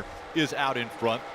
Now, during this year's NASCAR Salutes Refreshed by Coca-Cola program, we've been highlighting stories of military members who have gone above and beyond in our communities. Now, let's hear from Coke Racing family driver Joey Logano, who spoke with Chaplain Major Stinchcomb of Maryland Army National Guard. Hey, Chaplain Stinchcomb, how you doing today? Thanks for joining me on our virtual meet. Thank you for the invite. This is an awesome opportunity. The National Guard, we serve typically 1 week in a month and 2 weeks in the summer. We were activated, and we've been activated since mid-March. I know many of our service members were very thankful to be able to serve in such a practical way, such as doing food banks, food distribution centers, and other areas that we've been able to serve throughout this whole time. So NASCAR, Coca-Cola, and the USO are going to have a food drive in Kansas and Maryland. So it's going to be an amazing experience. Thank you for the progress that you've made, the impact that you've made in our communities. It has not gone unnoticed. Thank you so much. We're excited about what you guys are doing as well. Thank you. There you go. Another great story from this year's NASCAR Salutes program. If you want to read them all, you can go to NASCAR.com/salutes. Parker. Well, guys, as we watch the two-car Brett Keselowski start to fall back here, remember he took 2 tires, and the reason being Jeremy Bullins came on the radio after making that call and said, hey, I like track position. Let's see how track position does. Well, it's not quite working out for them because they were just outside the top 5 before making that 2-tire call, but definitely some sort of a litmus test for the rest of the race to know, okay, you can get the lead, you just can't hold on to it as long as they've tried here with the 2-car. So he fought. He got the lead. The 2-tire stop had him up front. He wasn't able to hold off the 19. Martin Truex Jr. took the spot. Then Denny Hamlin went by him. Now Ryan Blaney's about to get by him. But Steve, you still think a good call strategy-wise? Yeah, I don't think it's hurt his performance at all. And even if it does cost you, say, 4 or 5 spots, now you're smarter. You know how your car drives on 2 tires. You know what adjustments you may make if you do it later, Jeff. The guys who were paying attention to the front of the pack, Clint Boyer, he is running back in 24th. Look where he is in the points. And he talked about in the pre-race how he needed to get in the top 12 in points. Remember, they're drawing out of a hat to establish their qualifying position. They draw the top out of the top 12 in points, and then they draw from 13th to 25th. He's trying to get in that top 12 and improve his qualifying position. Well, he's running way in the back, and that's hurting him in a lot of ways. His team's going to have to find a way today to make this car drive better. Let's listen to what they're dealing with. Okay, Bud, that was another half round down the right rear. We had done one previously. Do you think you got the splitter up or something? Something bad the other way. Okay, yeah, we'll go back on that. We'll get you straightened up some more. So obviously the conversation about how to make the car better, telling the driver what they've done to the car so he can understand the changes that have been made and what he's feeling. A lot of work to do right now, Steve. It is, but his teammate, the 10 of Eric Almirola, is having a career year. Most laps led in a career, most top 5s in a career season. And now here he is running in the 7th position. Look at that, 7 straight top 10s, once again running well. You know, this is kind of what this 10 car does. They hang around inside the top 10, try to make adjustments late. They've had a lot of top 5s, a lot of top 10s, not making mistakes. As we talk about other teams, Rick, that make mistakes, this 10's been very efficient. Other than the blend line a week ago, that was probably their biggest issue. Right behind him, Eric Jones gained a ton of points in Texas last week. Come into this race minus 24 from the bubble. It's a great track for him. He's got 4 straight finishes of 7th or better at Kansas. Moving through the field, Parker. This is a great track for him, Dale. That's what Chris Gale was talking about. But one thing interesting about the 20 has been pit road. They have actually, at this point going into today, changed all but 1 crew member on that pit crew from the start of this season. It has definitely been a struggle for them to keep track position when they came down pit road. But they've made that change. They've been able to hold it here today, Kelly. Back to Eric Almirola, and Steve mentioned that 7 straight top 10 finish run that he's in. 5 of those were top 5 finishes. And when I talked to his crew chief, Mike Bugarevich, he said, really, it's just some polishing that we need to do. We just need to fine-tune things. He said, it is so hard to win in this series. You have to do absolutely everything right. So they know they've had the performance. He said, Eric's got the confidence. He's learned how to race up front around these top 5 guys. Now it's just putting together a complete race, but they have got the confidence in this car that they can get to victory lane. Yeah, she talked about putting a complete race together. Well, I would think that Jimmie Johnson feels the same way. Restarted 19th. He's driven back up to 10th place. This is what we expect to see from Jimmie Johnson, picking up a lot of spots on restarts.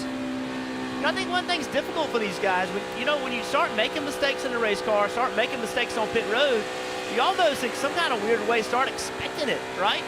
And you got to find a way to get over that. Obviously, Jimmie Johnson, 7-time champion, has the ability, but it's tonight the kind of night where they can have just a steady night and get this ship righted. Parker. Well, and that's been the key here. You know, they talked about, when I was talking to Cliff Daniels about last year, you know, when they were rumbling towards the end of the season, it was like they didn't quite have the speed to challenge for a win. They didn't have the speed really to be in the playoffs. But then this year, they had that speed. He said, you know, the mentality right now with the races we have left to the playoffs is we can go after a win. We have the speed to go win races. And Steve, you know, that's a mentality shift. If you're going to go race for points or you're going to go race for a win, is an entirely different mentality you have to have as a team. And right now, they have their eyes set on a win because they believe the speed is in that car. Yeah, Parker, it's how you call the race, it's how many tires you put on, it's how big of adjustments you make.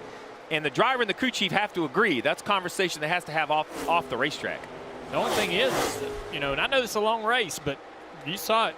Jimmie Johnson and Kurt Busch, those are only 2 Chevrolets in the top 10, in 9th and 10th. Jimmie just took that spot away, but they got to get a little bit more speed. They had it earlier in the year, but right now the Fords, the Penske, the Toyotas, and Joe Gibbs are the guys that are dominating these races here. On board with Kyle Busch, it looks like those 2 tires of Brad Keselowski are finally giving up a little grip with 28 laps to go. Back to 5th. He was 4th before the pit stop, so lesson learned, but maybe not positions gained. Well, we talked about Clint Boyer earlier and his struggle so far tonight. Look at him trying to find speed and just, oh, wow, look at how loose that is. You can't say he's not trying. Look at the black marks coming off the rear tires.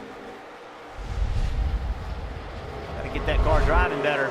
His home state here, Emporia, Kansas, would definitely want a better performance in front of, well, an empty grandstand, but his friends and family obviously supporting him here in Kansas. As we see Tyler Reddick, you mentioned the Chevrolets that are in the top 10. Well, now rookie Tyler Reddick has put his Chevrolet into the top 10 as he got by Kurt Busch. Marty. May not get it, it's fine. Go ahead, Marty. Hey, Rick, Tyler Reddick obviously gaining a lot of speed right now, and they've noticed that here. So Eric Warren's computer shows, if Eric, you can point to that, his graph basically from how he was on that first run of the day. Right now is when he's picking up time. That is his gap to the leader, and actually he is gaining tons of time right now on the front-running JGR car. So it's interesting. They're watching kind of everything here. But you're right. A minute ago, Jeff, you mentioned how Tyler is slow at the beginning of a run. Way too free for Tyler Reddick. And they've talked about what changes they can make to make it better on a short run. So right now, yes, it's taking too long. Steve, what's in every long run? Yeah, a short run. Right? Yeah, exactly. So you got to find, this team has got to find a way for this car to fire off quicker. I know that's their mission right now. Now listen, if you get an extremely long run, green flag pit stops, maybe this can work out. But this race is clicking off. They got to find a way to have better pit stops, better restarts, and better speed at the beginning of the runs. Past the halfway point from here at Kansas Speedway, these 2 Chevrolets fighting for a spot potentially in the playoffs as we go NASCAR nonstop.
The official app of NASCAR can put race coverage, live in-car cameras right at your fingertips. You can unlock premium content today with a free trial. You get access to team radio communications, enhanced telemetry, an ad-free experience. All you have to do is search NASCAR in your app store. You can visit NASCAR.com/mobile.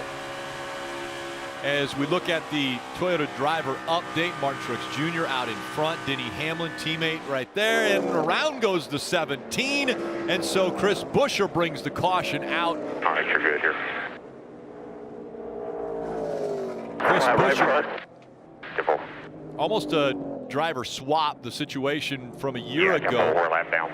Ricky Stenhouse Jr. was driving the 17. Now Chris Buescher brought back to Roush Fenway Racing.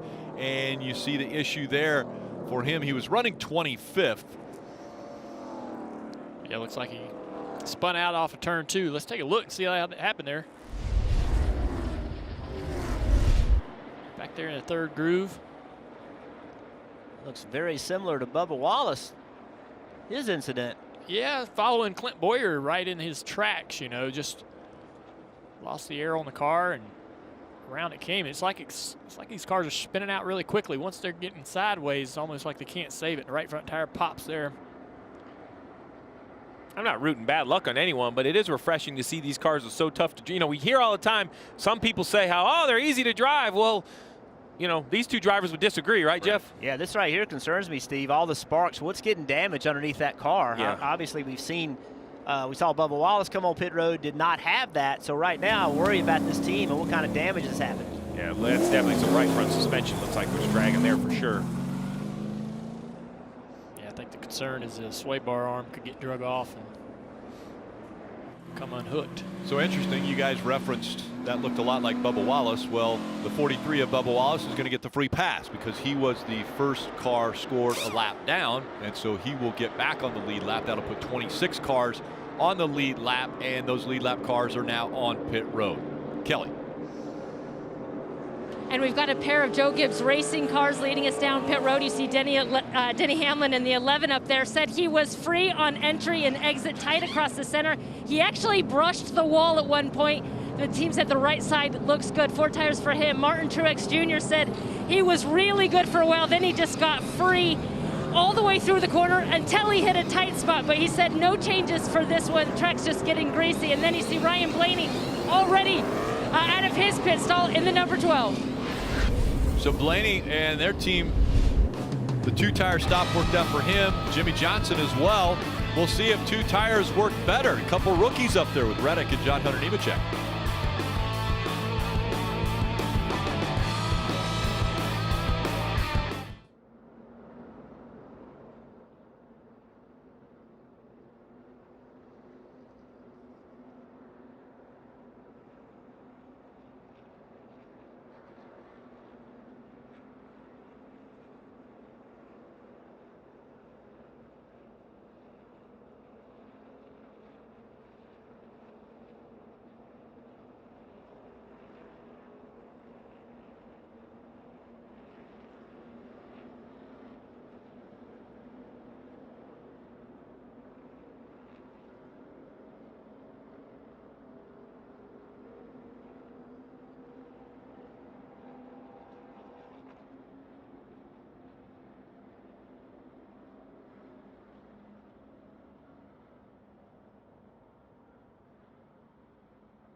Busch is harvesting their Busch Light apple tree to give away a case worth of beer every single lap of tonight's race.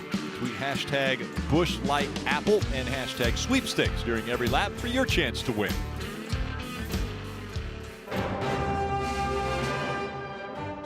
What Olympic sport do you feel like you do the best in? I'd have to go with archery. I'm slow, I'm old, I can't jump. I'm not sure I would do well in it, but I did swim in high school. There's new ones. Yeah, there's skateboarding, there's surfing. Not that. Freestyle BMX. Not that. Ping pong. How are you at speed walking? Now that, I could probably hop on board with. You know, I actually think that would be my best chance. Yeah. You're pretty good. Doing the shimmy. Yeah, making you sure can't. You have to heel toe. You see the graphic Tokyo 2020. It's going to be 2021, and it's exactly 1 year away today. And Junior, you actually were able to experience the Winter Olympics, right? I did. I mean, it's a once-in-a-lifetime opportunity to see the best athletes in the world compete in person. I couldn't believe the opportunity. I got to go and I got to see just some amazing competitions and hope to go back. We'll see. You see some players at the top of the field. Blaney, 2 tires, I think, trying to steal a stage win, that playoff point. But Johnson, Reddick, Nemechek, all on 2 tires. Only 13 to go, and we take the green in this stage, and it's all about points. When you look at the bubble, here it is. Johnson and Reddick right there on the bubble. John Hunter Nemechek is just off the screen. He thinks, can I steal enough points to get in this mix? So as we see the lights come back off the pace car. Oh, I think we could get one more lap. So, guys. And that's what they want. Yeah. That's what those guys on the tires. They want this caution to last as long as it can. They want to make that run as short as it can possibly be on those older tires. And, you know, Jeff, this is from what we saw out of Brad. You know, Rick, you were saying, hey, how did that work out for Brad? I don't think his 2 tires helped him. It filled their notebook of information, but it also filled the notebook of every other team. Marty has been reporting all day long at RCR about how that program sees what everyone is doing. So I'm sure it showed Tyler Reddick's team, hey, 2 tires wasn't all that bad for Brad Keselowski. All right, Marty, we know that computer's been very smart. Did it know that we were going to add another lap before the green? It did not know that, Rick, but it did say, Steve's got it right. You see the green boxes there for Tyler Reddick and Randall Burnett going right side on the gas, and that's exactly what they did. It also suggested Austin Dillon did that, but they have too many changes to do to that car. But the computer's already predicting that some of those guys who came in to take 4 tires this time, Steve, they'll stay out at the end of the stage, connect that window to the very end of the race. So it's already working ahead to figure out what everybody's going to do, whether they took 2 or 4 on that last stop. But no doubt about it, it knows those points you mentioned, Steve, and it knew Tyler Reddick needed to go with right side tires. And as Richard Childress just said a moment ago, go get you some, Tyler. So they're going to watch this restart with much anticipation here at RCR. Marty, I love the information, but you're giving me flashbacks. I'm going to have to sit down here. You're giving me a headache from all the days of that decision. But, you know, you see on the left-hand side, that group at the front took 2, as Marty was saying, from Truex on down. They're worried about the end of the race, Rick, which is only 120 laps away. So they've kind of given up this stage to figure out the best strategy for the checkered flag. This is great that RCR has given us this this perspective, because so many times, and especially I came from a background of stick and ball sports, and everyone asked me, you know, what is so tough about going left and going fast? Well, there is so much involved, and we see the technology that these teams are utilizing as we get ready for the restart. 12 laps to go. Blaney and Jimmie Johnson making up row 1.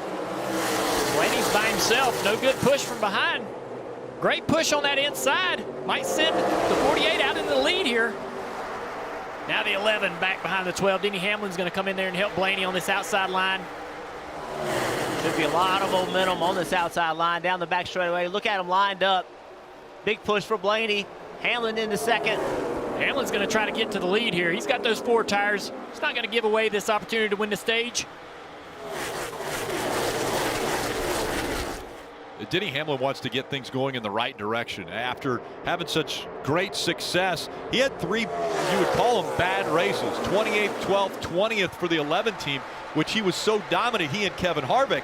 Now it looks like he's getting back to the old form that we've seen in 2020 for Hamlin. Yeah, he had a little speed earlier in the race. Led 153 laps here last year. It's an opportunity to win tonight for Denny. Look at these guys. Mixing it up back here. That's Christopher Bell on the high side up there in the 95. Second half of the season, I think, looks up. Oh, wow. Oh, my goodness. I'm not sure where the 9 was going, but that was a heck of a wiggle. I was mentioning, I think the second half, guys, is going to be better for the 95 going back to some of these tracks. I know it's his first time to Kansas, but he'll see this track again in the fall. John Hunter Nemechek in that white car on the outside. Sadow just did 2 tires trying to make it work. See a battle here. Kyle Busch going to Jimmie Johnson. That's for 5th. And Kyle Busch will take that spot. It's side by side now as Hamlin is under fire from the 10. Eric Almirola is trying to take the spot away from him. Fight for 3rd is on, and Almirola surging on the bottom of the racetrack. Yeah, we saw the 2 tires work okay for Keselowski, but none of the other players except for Blaney.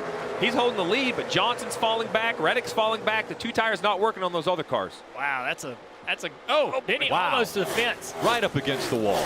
That car is just not driving real good right now. To see 10 car go by him, I know Eric runs great here, but Denny's been so fast earlier in this race, but right now not looking too good. It's got to feel good for Eric to come back here and run good after that horrific accident where he was injured up against the wall, broke his back. Yeah. Denny's struggling right now, guys. Having to run that high side this early in the run on these tires, I don't think he'd prefer to do that.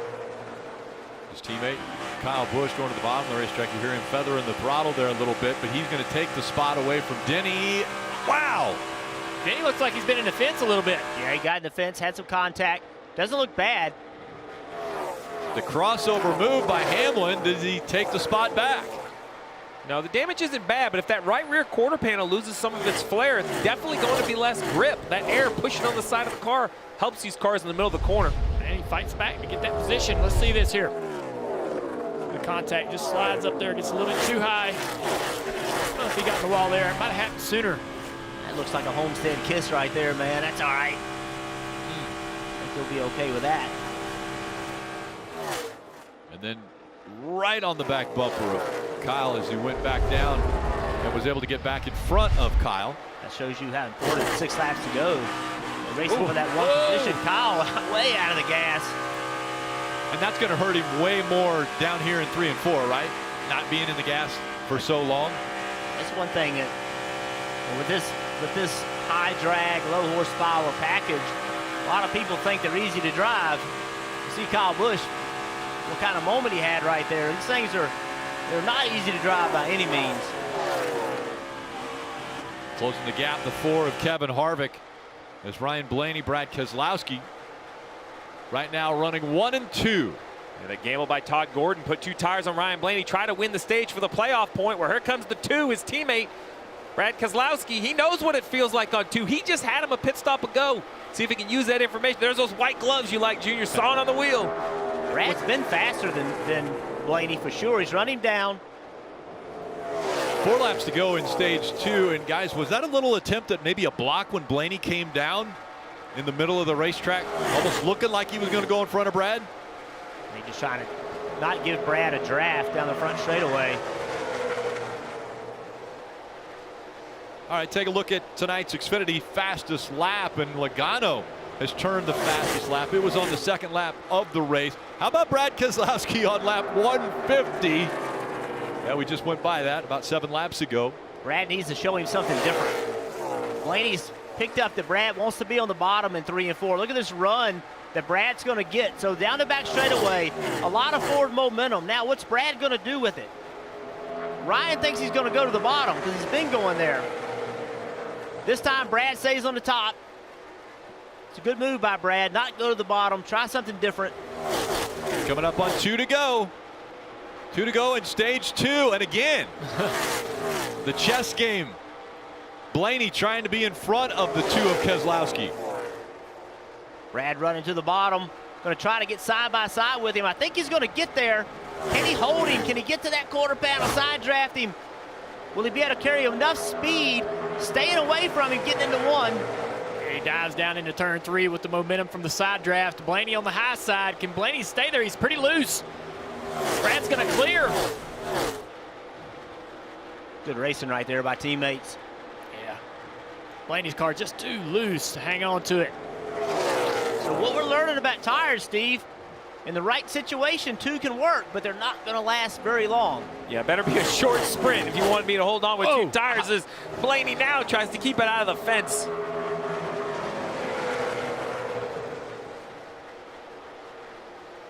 Oh, Denny Hamlin, you talk about how much he struggled. That's a big slide job, and Eric Almirola back there. Sure did. I think Points Eric's going to battle back here and take that spot back. Good stage win. Good stage win for Brad Keselowski. Ryan Blaney was second. Almirola is hanging on for third. Denny Hamlin, Kyle Busch all in the top 5. Harvick, Eric Jones, Truex Jr., Jimmie Johnson, and Chase Elliott all in the top 10. I'll tell you what, we know on the other side of the break we're going to see pit stops and another restart. This was the most recent. Take a look at this, guys. Yeah, I didn't think that the outside line was organized. Denny sees that opportunity, jumps up there to push this 12 car of Blaney out in the lead down the back straightaway. Everybody fighting for position. Still 107 laps to go. Restarts are only going to get more intense. In the end, it was Brad Keselowski who wins stage 2.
Tonight's aerial coverage brought to you by Geico.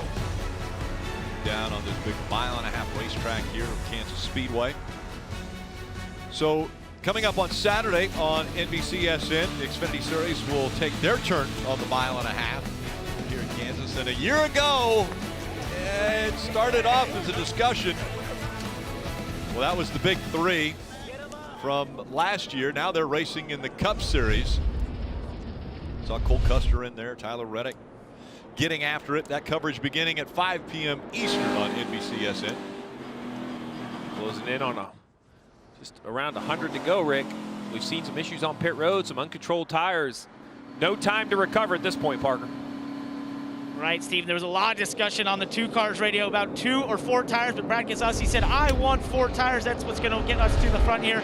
So it's going to be 4 Goodyear tires, Sunoco fuel, and some tape on the front of the 2 car to help it get some speed here, Kelly. Eric Almirola in that 10-car pits from the 3rd position. He said he needs to finish off the corner better. The car's really good on entry. Just need help getting off the corner. You see the adjustment there in 4 tires for the 10. Meanwhile, Ryan Blaney, we saw him struggle a little bit on 2 tires. It sounds like that team will go back on some adjustments and give him 4 Goodyear tires for this next stint. Strategy shaking up again, Steve. Denny Hamlin, Chase Elliott with 2 tire stops. They get out in front of the field. We'll see what you think when you come back.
tonight. Make sure to stay with us. Comprehensive post-race coverage with Krista, Kyle, and DJ. And that's followed by the American Flat Track Series. They kick off their season with a doubleheader at Volusia Speedway Park.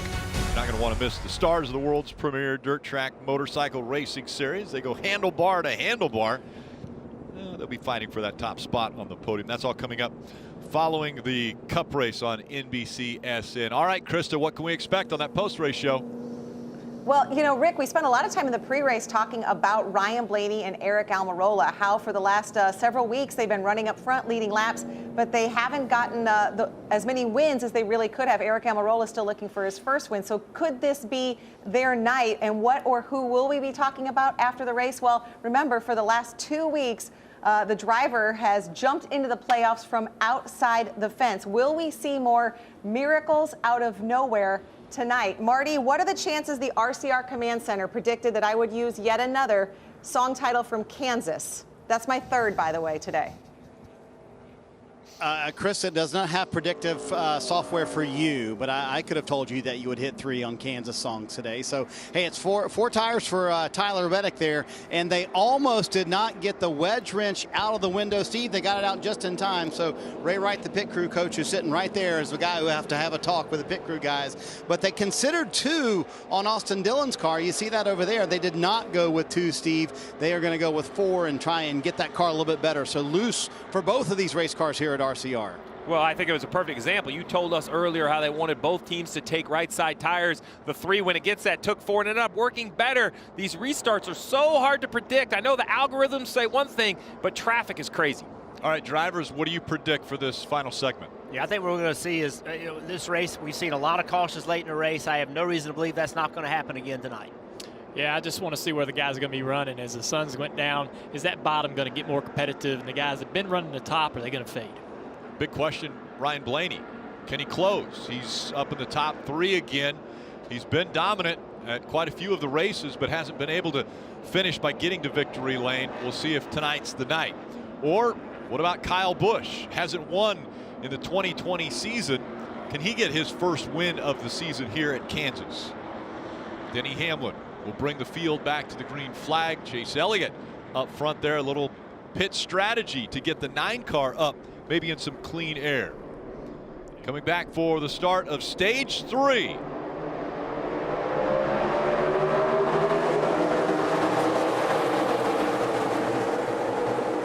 Chase Elliott, a big block on Blaney. Blaney tried to make it 3 wide.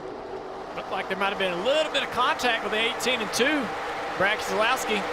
Look at that momentum that it could cost the 12. If the 19 and the 2 get lined up on the outside, Blaney could be in trouble right here. These restarts are crazy, man. I don't know how these guys do it.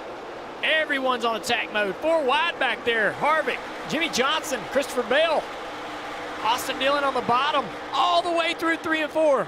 Cars getting into each other behind them. Seeing some smoke back there out of the 38 car. 3 wide back there for fourth position. Wow. Now Blaney's pulled in behind Truex, going to try to jump on the outside of Keselowski. Logano trying to make a move. Remember, had that bad pit stop early in the race, still has not recovered from it. Yeah, it's been tough for him to get through traffic, but man, on this restart, he's done a lot of great work. They got speed in that car as he gets closer to the front, gets in cleaner air. At 22 could become a problem for some of these guys up front here with 2 tires. So far the 2 tires have worked for Denny Hamlin and Chase Elliott. They remain 1 and 2. Then it's Kyle Busch, Martin Truex Jr. fighting for that spot with Brad Keselowski. Whoa! Oh man, the 22 got in the apron just a little bit and almost into the side of his teammate, Ryan Blaney. Here comes a 10. There's a run on him. Tons of momentum lost with Logano when he did clip that apron. Yeah, I think he expected a little more room from Blaney getting down into turn 3, and he had to pinch the car down into the apron. Seeing sparks fly off that splitter. Brad Keselowski to the inside of the 18 of Kyle Busch. Keselowski's going to take the spot now. Here comes Martin Truex Jr. It's interesting on these restarts, you got to be able to run that bottom. Oh, now goes the 42. Matt Kenseth has slid, and he got into the 43 of Bubba Wallace. On the grass, coming outside. Yeah, it's broken the right front suspension on that 43 car from You're right up Bubba. in the back of you. Sounds like someone feels they got contact from behind. Bubba Wallace nowhere to go right there as the car was spinning. So it must be Bubba that got hit from behind, because there was no damage to the back of the 42. I'm not seeing much damage to the back of the 43 either. Let's see what happened. Here comes the replay.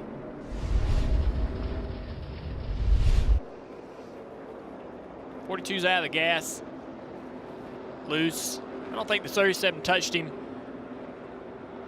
Bubba had nowhere to go. There's times there's just nothing you can do. That was the case for Bubba Wallace right there. Yeah, that's going to be the night for the 43. It broke the right front suspension on that car. We'll see. I don't know, the 37, he clipped the apron as well, and then when he did, he came up the racetrack just a little bit. Makes me think he did get in the back of the 42, but yeah. Parker. Guys, Matt Kenseth came across the radio and said that he had a vibration in the rear. He could barely drive it. He was just trying not to get run over. Obviously didn't avoid getting run over there with the 37 getting in the back of him and getting spun out, but obviously an issue, maybe a loose wheel on the 42. Yeah, the 42 was way out of the gas through the corner, just not carrying any speed. And I think the Preece ran up on him, just didn't expect to come up on him so quickly. Tried to stay out of the back of that 42 car. Marty. Hey, Junior, so here's where the caution comes out, and this place kind of goes crazy. So for Tyler Reddick, it's suggesting right side tires, but if you look at Austin Dillon's side of the screen, it's saying stay out. So this is where the human element comes in, Steve. What do the crew chiefs decide to do when this is what the computer's saying? Well, I like the call for Austin Dillon to stay out. He's finally worked his way up into the 12th position. Let's try to hold some track position, but Reddick back in 20th. I mean, there's only 26, 27 cars in the lead lap. If I'm Reddick, I'm coming to pit road, and then I'll decide. If no one comes behind me, Rick, it's 4 tires all day. If I bring some guys behind me, I might stick with 2. So let's see. The 37 turns left. The 8 comes with him. I see 4 or 5 guys behind him, probably right side tires for the 8 to make sure I stay in front of those 6 cars or so. And again, that was Ryan Preece in the 37. 8 coming to you, Kelly. And I'm hearing the call right there from Randall Barnett. There it is, fuel only for the 8. So this is going to be a quick in and out for Tyler Reddick. You see the adjustment there to help him out. So under 4 seconds stop there for Tyler Reddick, but they were able to make an adjustment to help him with the handling of his car. Yeah, and how quickly they have to make a change. You saw that rear tire changer. He looked like he was getting ready to change the tire. Fuel only stop. Here was that smoke you talked about, Dale Jr. Little bumping and banging coming out of 4.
You can go inside the headset with access to NASCAR Scanner. You can listen in on that pit strategy, and we've been able to give you even a more inside look, but you can do it all at NASCAR.com/scanner. If you want to start today, it's just $2.99 for a monthly subscription. We have talked a lot about first responders and people helping out in this difficult time. Well, how about Daniel Suarez. He's saying thanks to his aunt and uncle. His aunt actually is an ER doctor, and his uncle is a decorated Army vet. And so he was saying thank you to them as we see a look at Daniel Suarez's family there. And he put a picture on that left rear quarter panel right there. Continuing to salute all the first responders and those that are helping out in this time of need. Marty. Hey, Rick, checking out Eric Warren and Richard Childress here on the back row. And Eric Warren literally was debating all the way down pit road with Randall Burnett about whether or not to take tires, Steve, on that stop. Last second call not to take tires. So the theory there, they only have 2 sets left. They want to stay in sequence for the rest of the field, but taking fuel there allows them to run longer in this segment. So they can run longer and maybe trap folks a lap down like they did last week and put themselves in a better position to get a top 5 finish. So that's why they went fuel only very last second, and all of that coming from the command center here at RCR, and of course on the pit box as well at Kansas. Yeah, there's Randall Burnett, crew chief for Tyler Reddick right there. Yeah, we were questioning why they didn't do tires, and then we checked our fancy computers, and they said the same thing. With only 2 sets left, 93 laps to go, I just don't think, Rick, you could put a set of tires on now and have only 1 set left in the pit box to run 93 laps. If we have a rash of cautions, it's going to be when you put those tires on, and by looking at the last restart, I would imagine cautions are very possible.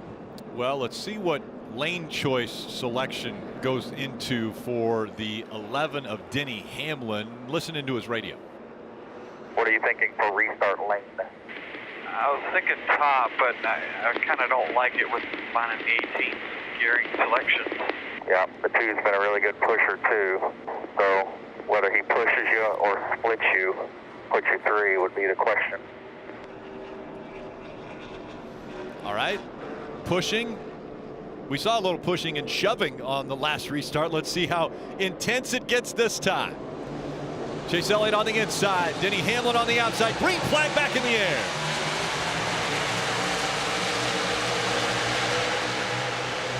Pretty good organization on that outside line. Good pushing. Teammates working together. Gets Denny out front easily. 3 wide behind him. Tricks going to the bottom. Oh, there's a big wreck. Huge wreck. Hard hit. The wall. Matt DiBenedetto. He gets tagged by Austin Dillon. Sam. And something was broke. I saw Logano in the back of the, kind of the back of the shot. His car was turning right, going to the wall. Wow. And more bad luck for the 48 of Jimmie Johnson. I saw what you saw, Jeff. The first car I see wiggle and move out of line is the 22 of Logano, and then they all stack up. You see damage on the right side from the wall, but it looked like something maybe he either had broken or he lost traction, but he wiggles up, and then chaos. Jimmie Johnson just cannot find any points. This is going to have major playoff implications. Look at this, Matt DiBenedetto climbing out of the car. That's a great scene. He hit the wall hard. Sure did. See Joey Logano. He's in the lane, and all of a sudden his car is going to go to the right. Right there. He had to get off the gas. He went right because when he lifted, the 4 got into the back of him, but Joey having a problem. And that started all of this. Clear, clear, clear. Inside, inside. Inside. Still outside. And Austin Dillon, looks like he had a good run on the outside, and he just, nothing he could do. Matt with a big hit. It's almost like the 22 had a left front tire go flat. So looking at that before he hit the fence, the left front looks really low. Yeah, it's like a tire went down. He had to get out of the gas or something. Yeah, it was slow, it was a lazy move to the top, not like a right front down, more like a left front tire. Look at the left front. See? Yeah. Yeah. Left front's. Well, he hasn't hit anything on the left side, and the left front's flat. So that tells me that I think you're dead on. But to see if there's something on the restart even earlier. Looks like the left front tire was down, Joe. But to see if there's something on the restart maybe that happened earlier, that if there was any contact or what might have caused that. So if we look at this left front on this 22 car, as he's going up the racetrack, the left front splitter bottoms out, sparks, and then the left front tire locks up before the car makes any contact with the wall. That tells me that the left front tire is definitely flat. See right here if there's any contact with the 19, Dale.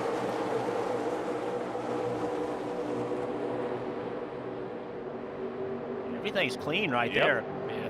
No contact. And right here, the tire's going slack. You can see it getting softer. And then all of the Jimmie Johnson, all these other guys, right? I mean, see the left front is locked up and sparking before he hits the wall. The 3, the 48, the 21. There's nothing they could do at this point. The 14 looks like he may have a little damage or a heck of an avoidance. Kelly. I don't know that there's much they can do now for Joey Logano, and you heard the communication. They said the left front was just flat, but heavy damage there to the right side. I think I heard Joey say he felt like the suspension maybe had broken, and you saw the motion there saying our day's kind of done, it's killed. They were kind of working on that right side for a minute, with Paul Wolfe kind of calling the team off. So I believe this is going to be a day done for Joey Logano, Marty. Turn off the audio here. Hey, Kelly, it's amazing how quickly they get pictures here. Literally 20 seconds after that wreck was over with, you see Eric Warren had the pictures up of the nose of Austin Dillon's car, and unfortunately it got the radiator for Austin Dillon. They're going to be out of the race, but that just means how important that win was last week, guys. They have the win in the bank. They're in the playoffs, and this week they're going to be out early. A lot of people back there near that playoff bubble, making it or not. Clint Boyer being one of those. So a big wreck, and it takes out big names. Still up front, though, Denny Hamlin.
Just 87 laps to go in the Super Smart Batteries 400 from Kansas Speedway.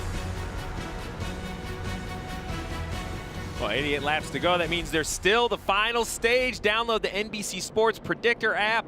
Free to play, $10,000 jackpot available. You pick stage 1, stage 2, the final stage. All 4 guys of the final stage, Rick, still available. Kevin Harvick, Chase Elliott, Ryan Blaney, Truex. I'm leaning Truex. I still think he has the best car, and that's who I picked, so I need Truex. I need Truex. Of course, you're leaning that way. All right, let's take a look at tonight's Ram trucks built to serve.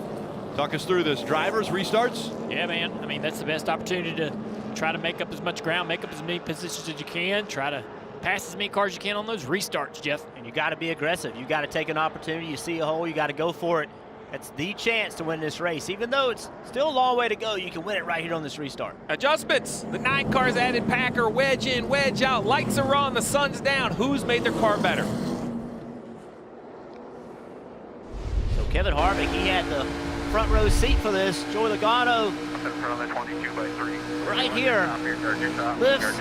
Kevin gets in the back of him. Trying to get outside. Just nothing he could do. Either one of them.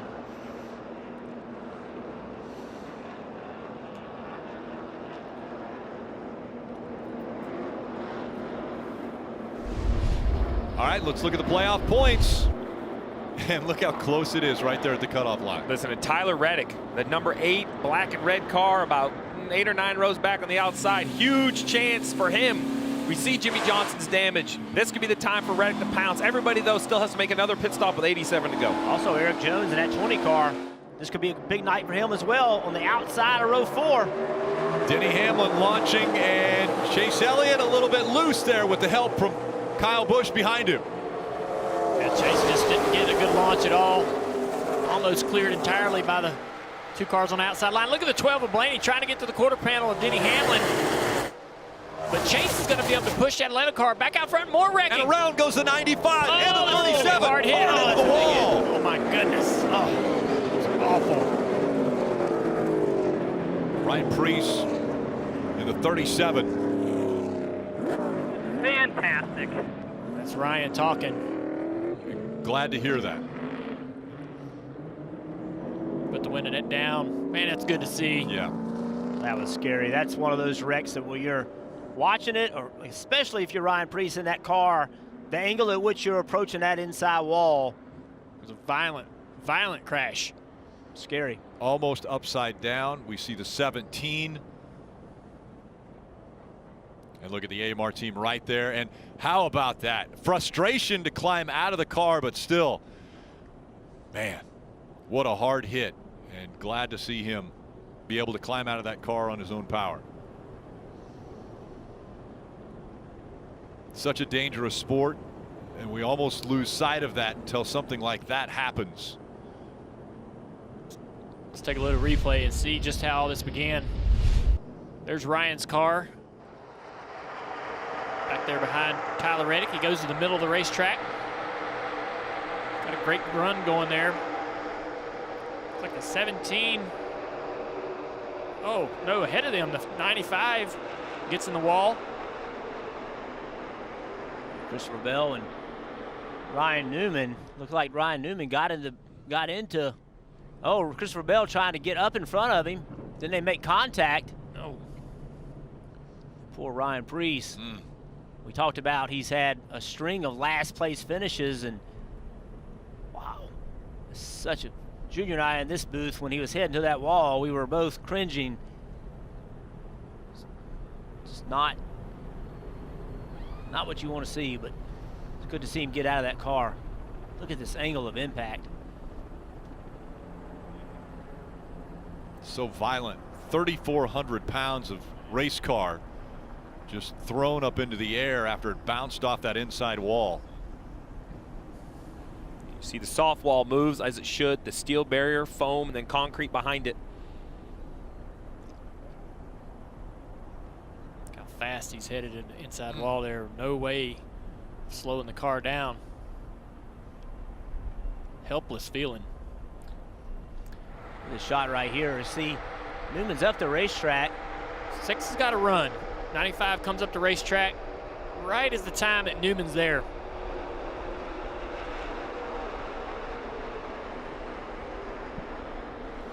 Ryan Newman involved in a very scary race crash in the Daytona 500 to start the season. Guys, I don't think, I think Newman right here is either trying to push him. I don't think he's trying to wreck him, right? He's trying to give him a shove. It caught the 6 as well. I think the 95 comes up so quick, there's nothing he can do. And then this slide is just so long. And I think we all know, you mentioned it, Jeff, we were all quiet because we all know what is on that inside of the backstretch.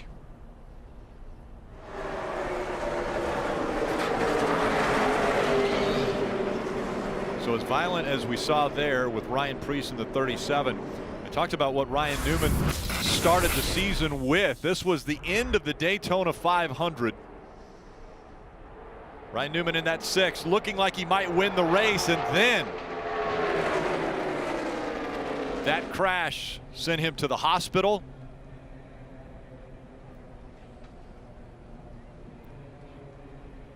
He was in the hospital for a night.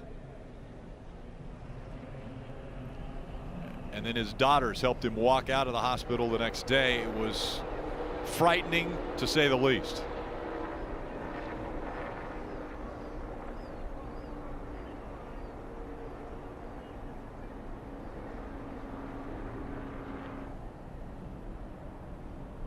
One of the best things I've seen all year long in a very tough year was those 2 little girls walking out of that hospital with Ryan Newman. Yeah. So now he's involved in an incident here at Kansas. Rick, I think these are the types of wrecks we're going to see. You know, restarts, we just talked about it.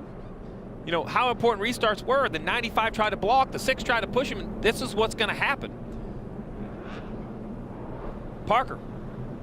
Well, Steve, before this latest incident, we saw an incident with Joe Logano coming off turn 2 that Matt DiBenedetto got the short end of the stick of. Matt, what did you see there? Did you see Joey losing that left front tire like we think he had and getting in the wall, or are you just seeing cars go in front of you? No, I didn't really. I couldn't tell what was going on. I just tried to go low there. I saw guys checked up off 2, and I don't know, man. It's yeah, there's a replay there. I didn't see it. I just got clipped on the right side. No, nothing I could do different.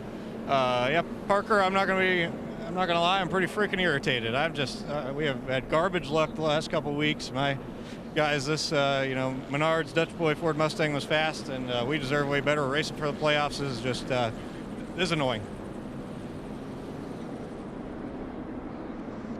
Matt, we're seeing things happen off of turn 2 here. Do you feel like there's just the cars are getting really close together off turn 2? What's the issues going on the backstretch?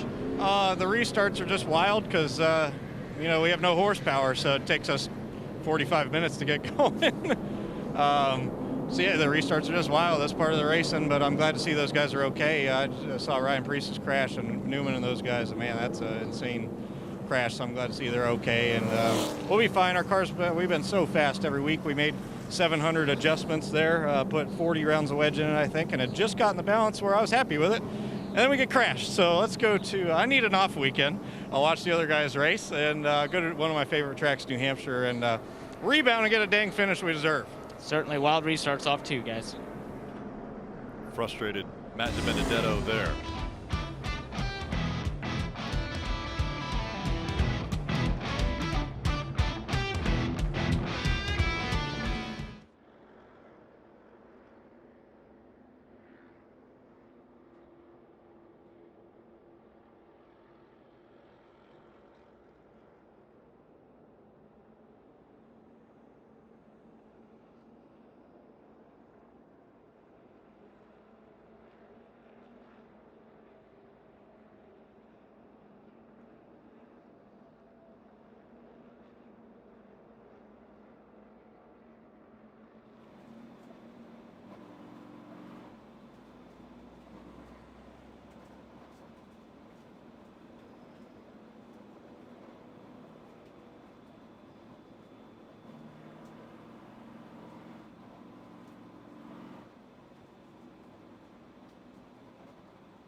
Took Matty D out. They both wrecked.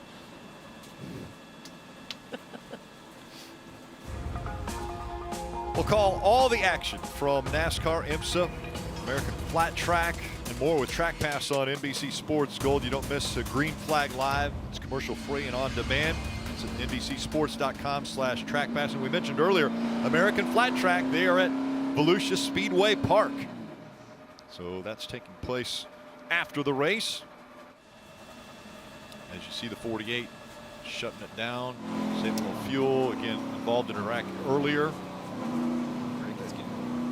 I'll tell you what, if you're going to have any luck at all, well, JTG Doherty doesn't have any luck as far as good. It's been all bad. This is Ryan Preece in the 37 there. Well, the good thing is he walked away from that impact. Very scary. We talked about these restarts, how important they are and how aggressive you have to be. Ryan Preece, he got the short end of it, did nothing wrong. But it's great to see him get out of the car, even though he's mad right here. Great to see him climbing out of that race car after such a nasty crash. NASCAR putting soft walls all the way around these racetracks in every position, because if there's a wall, driver's going to find a way to hit it no matter where it's at. It's amazing where these cars go. Can't figure it out. But I think, look at that 20 car on the outside, row 3. Eric Jones has a lot to gain tonight with these incidents as he can get himself in a really good position. Still a long way to go, just over 80 laps.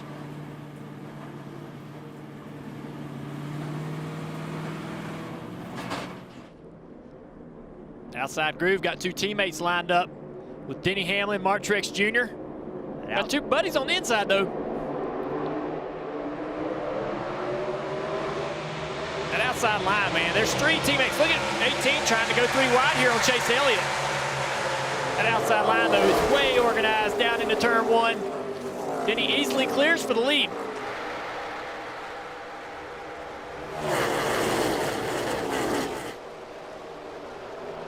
See if Eric Jones can push Truex by Blaney. Chase Elliott trying to decide which lane he's going to go to. Blaney with really good speed through the middle of 1 at 3 and 4. Cleared Eric Jones. Kyle Busch stuck on the inside back there, getting trained by the 12, or the 2, the 4, and the 10, all going by Kyle Busch down the front straightaway. Kyle Busch made that move to make it 3 wide on the front straightaway. It actually hurt him. Being aggressive in that situation actually can't work out for him. You can't lift. You can't lift on the restarts. You have to take your run, even if it might not be the lane. Look at him to the outside of the 4, though. Got a great run around the outside of Kevin Harvick. More momentum is going to take him possibly to the inside. No, the outside of the 2. Brad's going to block that. Now Harvick's aggressively blocking, trying to slow the momentum of his teammate, Eric Almirola. And Reddick aggressively to the top. Sideways getting into the corner.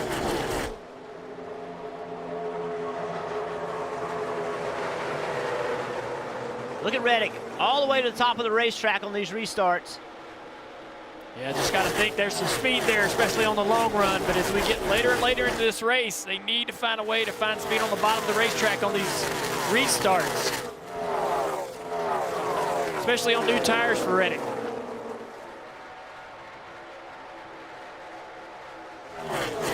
See Almirola in that 10 car, he's trying to top.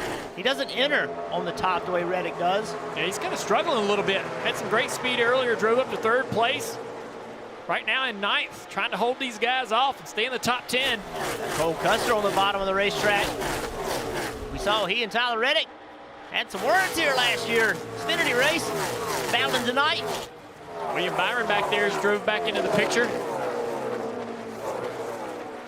He's battling on the inside of Kurt Busch here.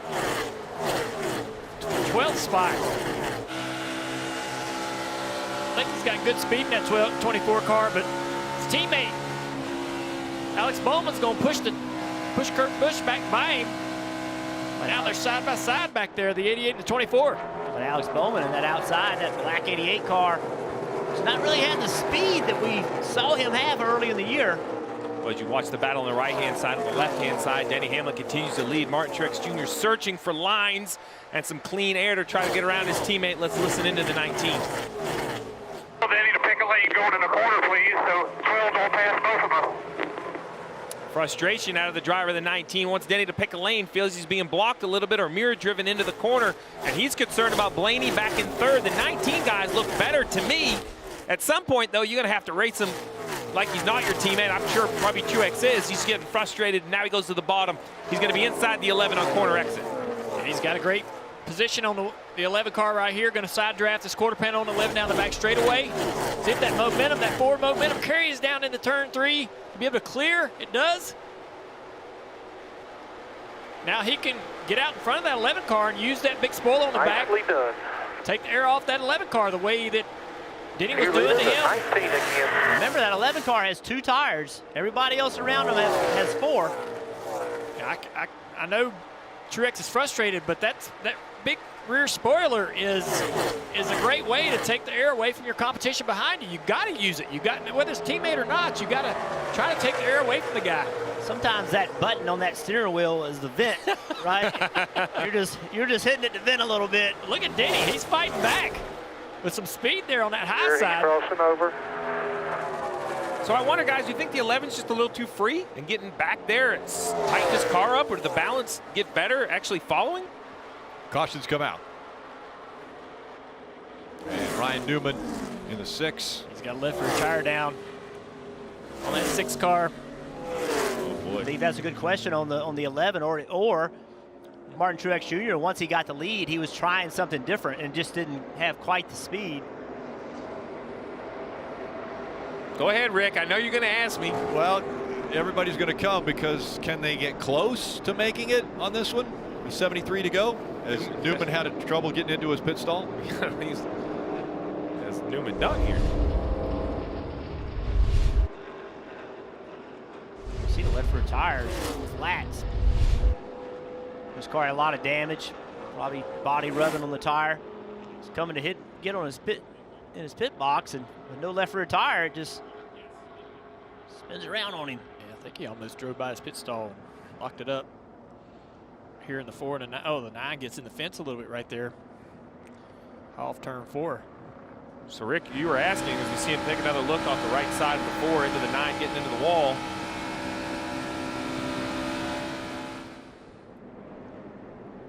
So you were asking, you know, how far can they go? What can they do? Looks like Kevin Harvick must have had some frustration with the 9. Goes up there to let him know. Yeah, something else must have happened. Yes. Yeah, there's more to that story. Yeah.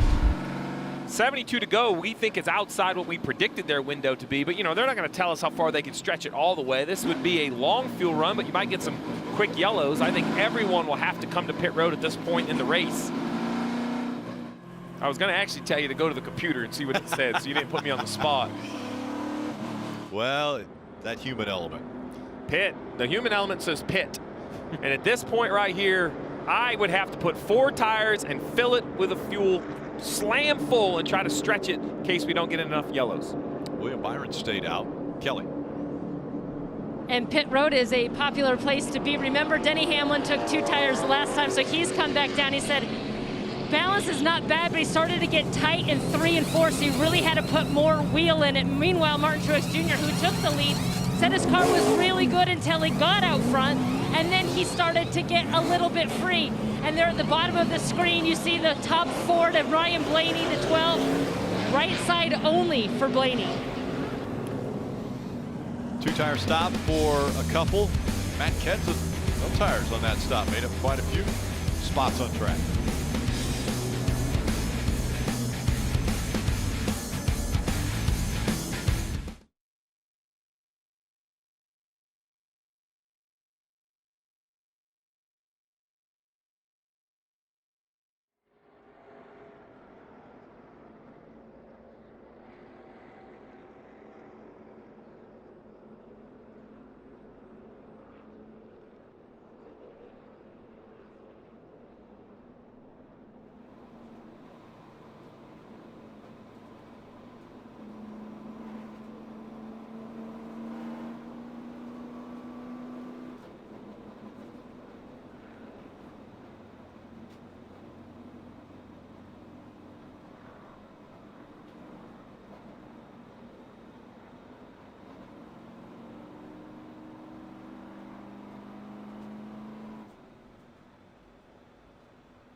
Aerial coverage being brought to you by Geico.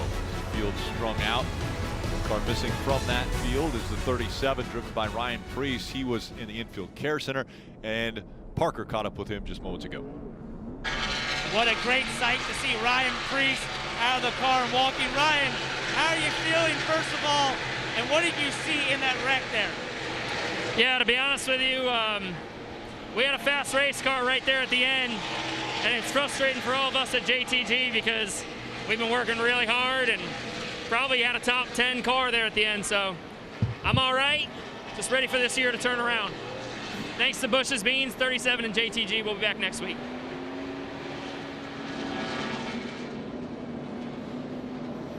You mentioned JTG Doherty, last in each of the last 4 races. Ricky Stenhouse Jr. was first out tonight, and then you saw that horrific crash by Brian Preece. As we heard Parker say, great to see him out of the car, and he was more or less just frustrated because he had such a good car. Parker also caught up with Joey Logano just moments ago. Let's listen to that. Joey Logano was involved in that incident off turn 2. And Joey, it looked like the left front was going down. Is that what you felt? And how early did you feel it before you got in the wall?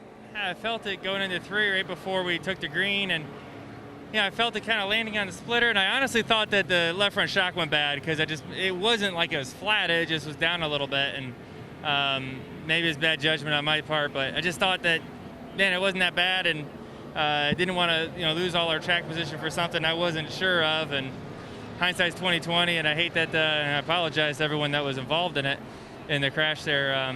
Just thinks, it's one of those judgment calls. You're coming to the green and you're swerving your tires. You're like, man, something feels funny, but you're just not sure. And I was pretty sure once I came off of 2 and it loaded up and got on the splitter. So just a bummer. I felt like we got our Shell Pennzoil Mustang pretty good that last run. We fought loose the whole time. In the last run, we got close to where we needed to be. Wish we could have finished it out because I thought we would have had something, but that wasn't in the cards for us today. I know people are sitting at home saying he felt something. Why didn't he pit? Because you're not convinced what's going on. You feel strange things all the time, so it's hard to convince yourself to pit. Marty. Hey, Jeff, you see the call for Tyler Reddick and his team. They went left sides, and Randall Burnett listened to the computer. They think they're going to be so close on fuel, Steve, maybe 1 lap short. But again, remember, Reddick has been so good on these long runs tonight. This might pay off for the 8 car.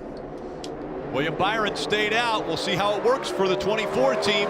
Denny Hamlin getting a little help from Ryan Blaney behind him. They fan out back behind them, side by side into 1. William Byron hanging tight on that outside of Denny Hamlin. Got some help coming from Matt Kenseth. Matt trying to push him out front.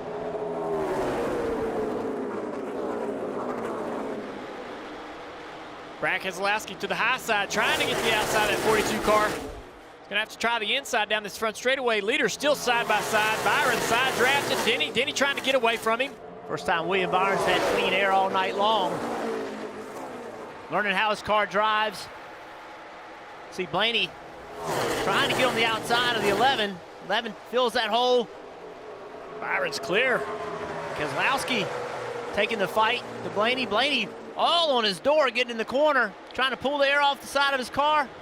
Wow. Brad cleared his teammate Blaney and got to the inside of Denny. He's almost gonna have that spot. I'll take 2 cars. That's impressive. 2 cars fast right now. Takes off on these new tires. That's gonna be important late in this race. What kind of short run speed you have. But William Byron out there on them old tires, man, is hanging in there. Making some good time running the bottom. I was going to mention, Dale, remember Chad Canales isn't here this weekend. He's at home expecting his 2nd child with wife Brooke. So Keith Rodden on the box for the 24. Yeah, keep in mind, we've had the great opportunity to go to the War Room today, Command Center with Rich Childress Racing. Well, sure, Chad Canales can spend some time with his team back in their Command Center. You know Chad's influence in the calls. Every pit stop. But Keith's been around the sport a long time. Great guy. You see the work that he's done over the years. Kelly. and the team has been preparing for this moment. Keith Rodden, who has involvement with all 4 Hendrick Motorsports cars, has really been focused in more on the 24 the last couple of weeks, because obviously they anticipated that the timing of the birth of Chad Knaus's second child could work out. He said he was excited to be back at the track. He said it's fun. He said there's really no nerves because I don't have to manage the team. I just got to go out here. Everybody knows their own jobs, just kind of manage the race. But as you said, Chad Knaus is back at Hendrick, and he is going to have a say in just about every call they make here tonight. Parker. Got a battle for the lead. Yep, here comes Keselowski. He's had the run. He's had the fast car on this short run. Let's see if he can get by the 24 of William Byron. I know William's making good time on the bottom, but his spotter's got to tell him, look, the 2's making the top work. You've got to go up there and take his air away. It's going to make it easy for Brad right here. Brad with a little bit of a wiggle in the middle of the corner. All right, that's the cue right here. Now William needs to try the top. Obviously, he's been put there. Run that top. You're good. New leader. Brad Keselowski to the bottom of the racetrack, and he takes the top spot away from William Byron. William runs the top, lap too late. If I'm William's spotter, I'm like, hey, the 2's coming on top. Get up there and take the air away. Make him pass you on the bottom. Now we'll see if it works for William Byron in that 24. Look how Brad's driven away from Denny Hamlin and Blaney. Tons of speed in this car.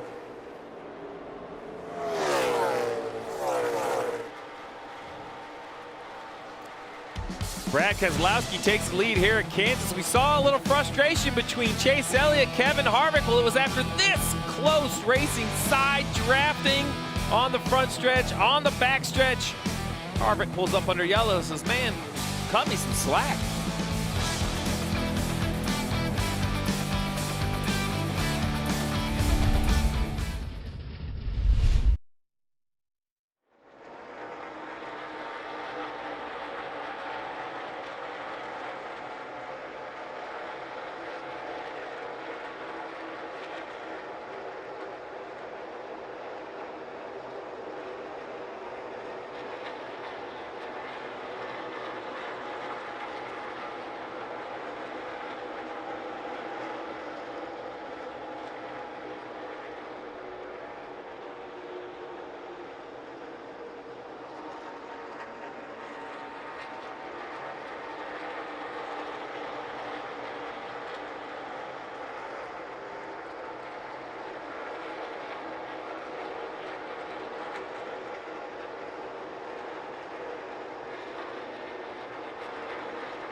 Brad Keselowski took the lead away from William Byron. He's up front. Denny Hamlin, Kyle Busch, Ryan Blaney all right back here, running in the 3rd, 4th, and 5th position.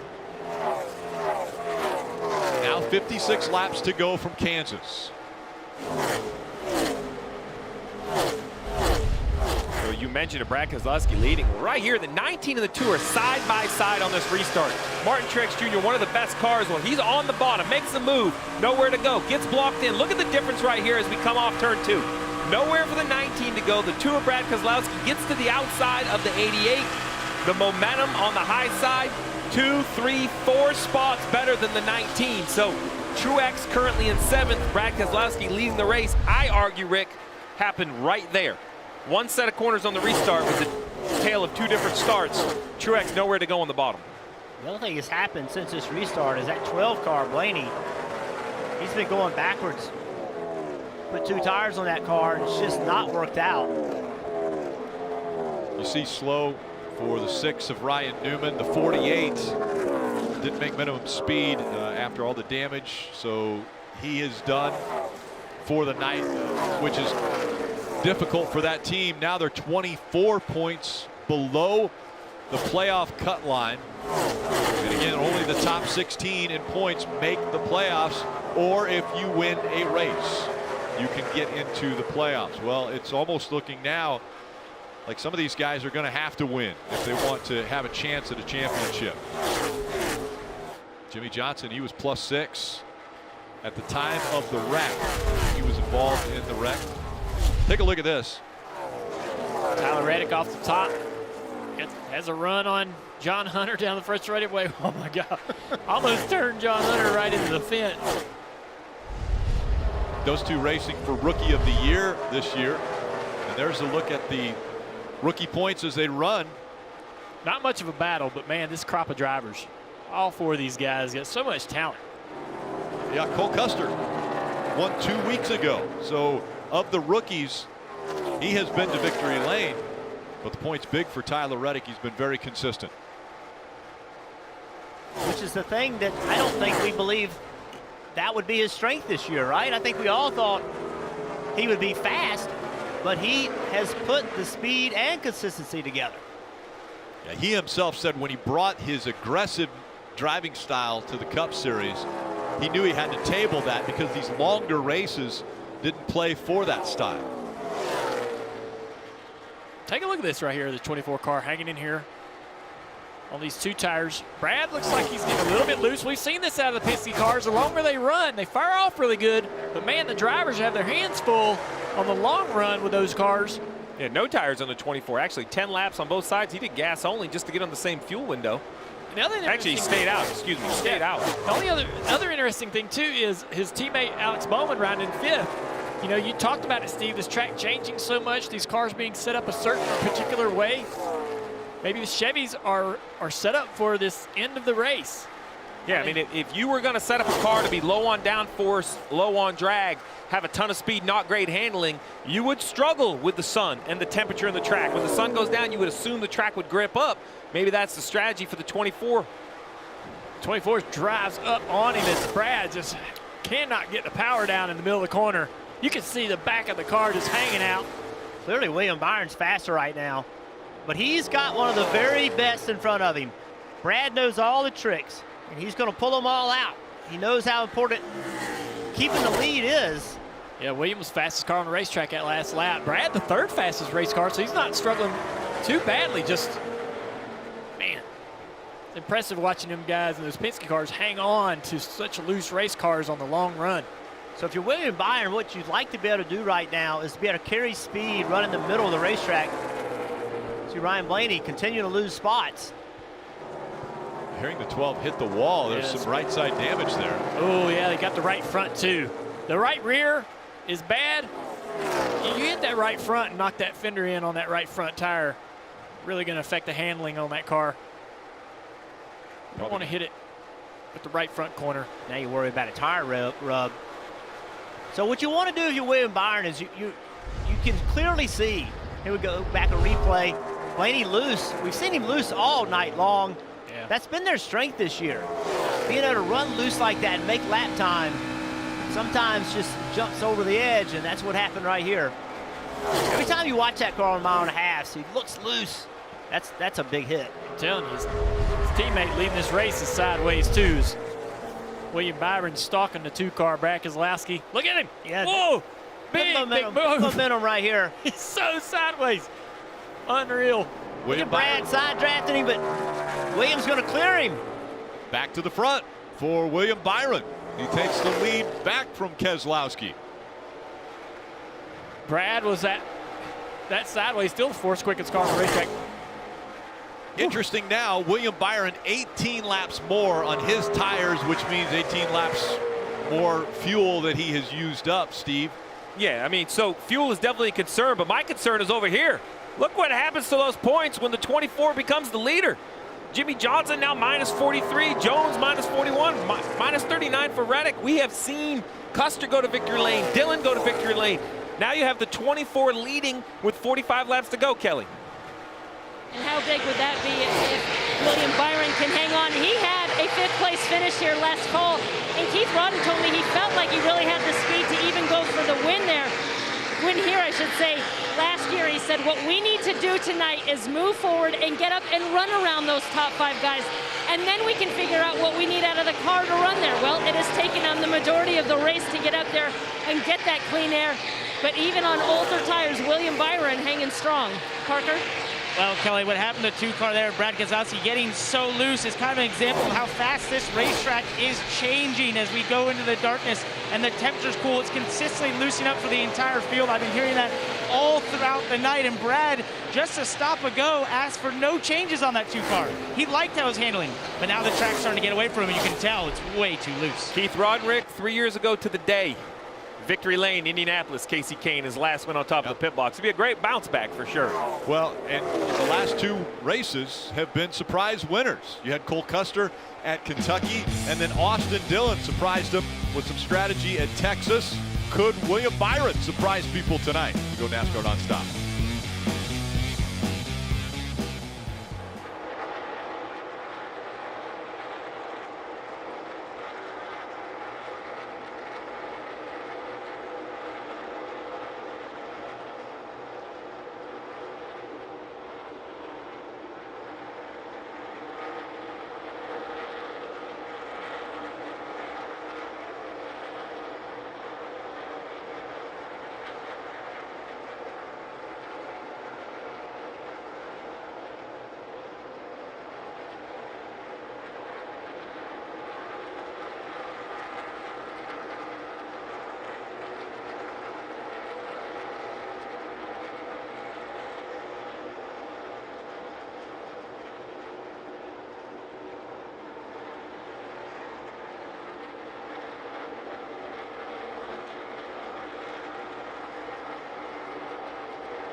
Saw it all on NASCAR nonstop. Kyle Busch and Ryan Blaney both coming back out onto the racetrack now. You see Kyle Busch. This car gets away from him and big impact. Right along with him on the bottom of the racetrack, and you hear him out of the gas. Man, look at him, so mad at himself. He's furious. Wasn't having a great night, but a decent night.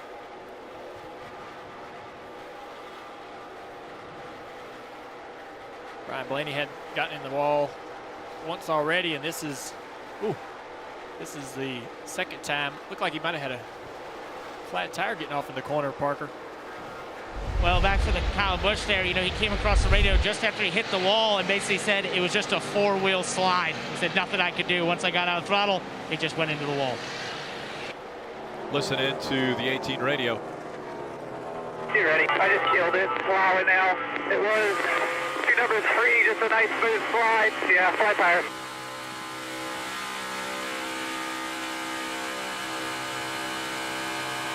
We're on board with Kyle Busch, 36 laps to go. It's a good time to remind everybody William Byron is leading this race, but if you see right here on the left-hand side, last on pit road, a lap 178. Much earlier than all the guys at 196. We know lap 196 is very close, questionably outside the window, but I'm sure everyone's going to gamble to try to make it. No chance for the 24 to try to find all those extra laps, so he'll have to come to pit road probably in the next 15 or 20 laps, and at that point, it's going to become a fuel mileage game between Keselowski, Hamlin, Truex, Jones.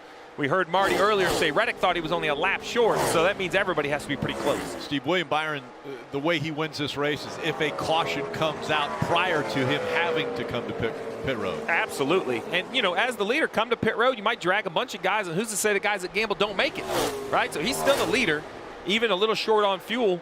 A great call to stay on the racetrack. I didn't think there was any way he could keep this track position. This just proves how much you have to try to guess a little bit on how the track's going to change. We talked about it all night. Obviously, the handling's come to the 24, and that clean air. Chad Knaus at home in the war room communicating with Keith Rodden on the pit box. They've done a nice job getting the 24 to the front. I will say, though, Keselowski has 4 seconds back to Hamlin.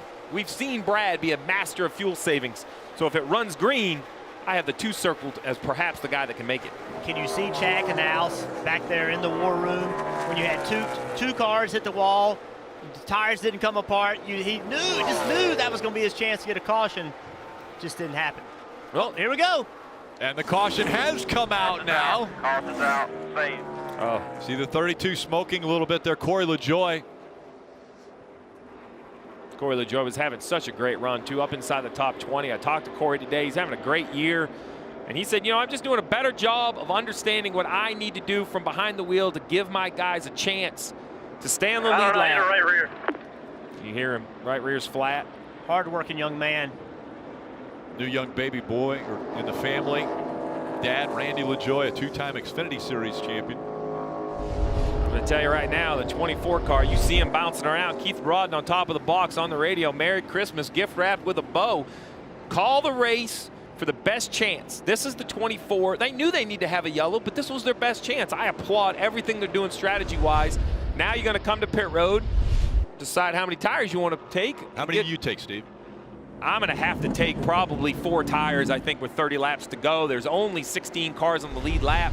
You figure half of them are going to take 4 tires. You're going to line up in the front 3 or 4 rows. This is a restart or replay of the 32 with his damage. You know, because here's the thing. You have 1, 2, 3, 4 guys on rights, a couple guys on none. If I'm Keith Rodden, I think you have to take 4 tires, although, you know, he was holding off on older tires, but I don't believe it. So the crew getting ready. Why are you asking me? Ask the computer. Come on, Rick. Type in the computer and have it tell you. It's been a long stretch. So many races, short period of time. And it's not just the drivers, it's the crew members. They're going to get a little extra break after this race. But there are still 32 laps to go here at Kansas. Parker.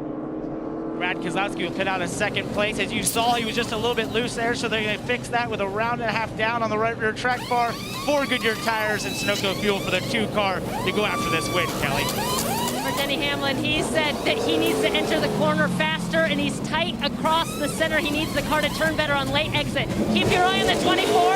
A 2 tires call for William Byron's. They told him not to slide the tires coming to pit road, so just 2 tires for William Byron. Hey, I would have taken 4. But the 24, Chad Knaus, Keith Rodden, the team, they're gambling. They want to win this race. Track position has won a lot this year. I don't disagree. I would have taken 4, right? But I don't know if we know. Hey, tell me how the restart's going to be, and I'll let you know what you should have done. Let me ask you this then. Okay, which lane do you choose? Oh, I would take the top. Okay. I think you have to take drivers. What do y'all say? Oh, I'd pick the top. I definitely pick the top. And really, that's the goal right now, right? If you're William Byron, forget it. It doesn't matter. This is what you've got. You got 2 tires. You're going to have the guy behind you that also has 2 tires or next to you, and then it's 4. But that doesn't matter at this point. You just got to go pick the best lane. I think people overthink that sometimes. Just go to the top, Pin the guy down on the bottom and just go make it work. The 88 of Alex Bowman in second, he had no choice but to take 2 tires because there's a tire limit, and he only had 2 left in his pit stall. So the good news for William Byron is he's not the only one on 2. The bad news is 4 tires are stacked up right behind him. How important will that track position be? Well, the Hendrick Motorsports struggles as of recent. No top 10 finishes in 4 of the last 5 races. That is something we haven't seen for a long time from Rick Hendrick and his organization. Yeah, the Chevrolet started the season so strong all across the board, all the teams. I know Austin Dillon won this past weekend in Texas, but over the last month or so, the Chevys have struggled just a bit. They kind of caught everybody by surprise at the beginning of the year, and I think a lot of teams have caught up, but it appears at the end of this race, even though this strategy's put them toward the front, they had the speed to be there. They had the speed to win this race. So I want to get in William Byron's head just a little bit. Young driver, right? He's advanced up to this level very quickly. Went through the Truck Series quickly, Xfinity Series quickly. It's been a struggle since he got to Cup. It's not been easy. Big jump for him. But he's been grinding, been working hard, been seeing small gains. Tonight's a night. With less than 30 to go leading this race, tonight's a night that he can make a stand and say, I belong here. That's what every driver wants, is a chance to be in this series with this opportunity to win a race. He's going to have Hamlin behind him, Keselowski behind him, Harvick behind him, Truex behind him. 4 of the very best. Go take the fight to him. Only 30 laps to go, and it's been an eventful race up to this point. Now you've put your driver in position. He's up front. What kind of a pep talk, Steve, do you give him? I think at this point, you know, you just have to remind him of how good he is, what he has done in his short career. I know, as Jeff mentioned, he hasn't quite got the numbers at the Cup Series, but this is a guy that's a champion at the Xfinity Series. He knows how to race, even in his very short career. Only started Legend Cars about a decade ago. But remind him, we believe in him. That's why we're up here. Hit your points, get through the shifts, get through 1 and 2, and let it play out. I mean, in my mind, it all comes through 1 and 2 as far as the front row. The 24 needs to clear him. We showed you that restart about Martin Truex Jr. getting pinned on the bottom.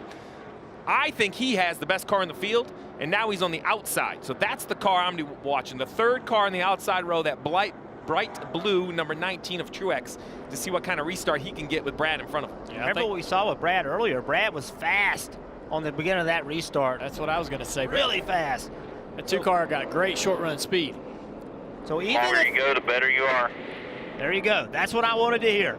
Even if the 2 gets by you, don't quit. Don't give up. You just passed him. Yeah. You ran him down after a few laps. Jeff, you got me fired up. That's a good pep talk. Man, I'm ready.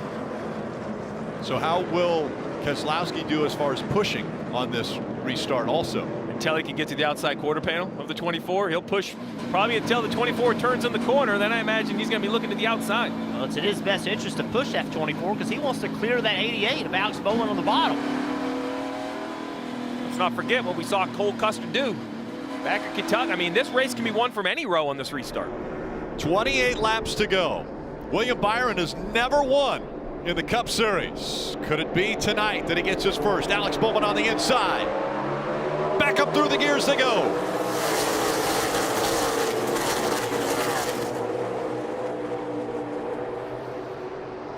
Bowman with a great restart on that inside line.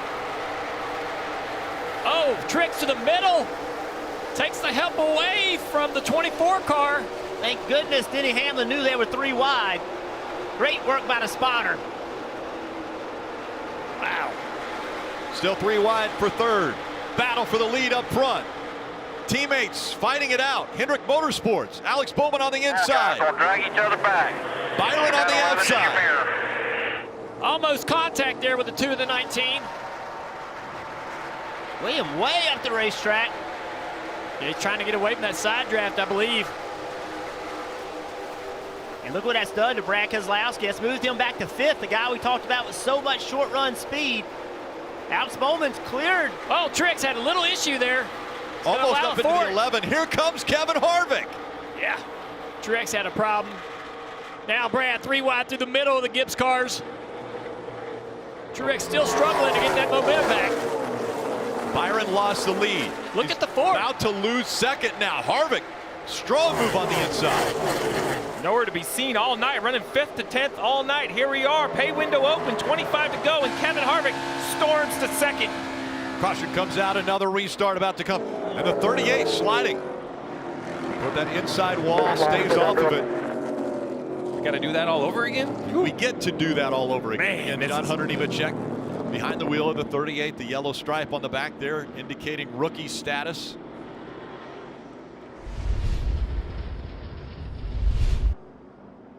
There you see him back there on the inside of the 8.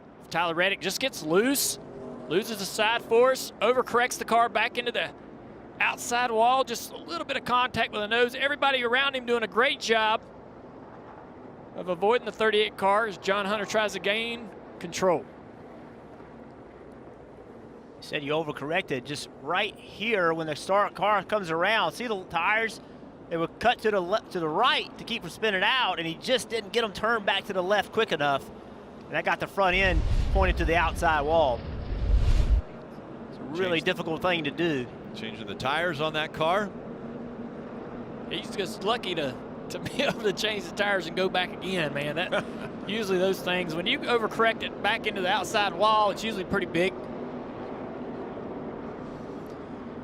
Alex Bowman and William Byron now 1 and 2. So Byron lost a spot, Bowman gained the spot. Now we're talking Bowman and the strategy that he uses here. Well, and we saw that aggression for Truex, right? Went 3 wide and he ended up losing a spot. Now he's back to 7th. He's going to be restarting on the inside. That's going to be difficult.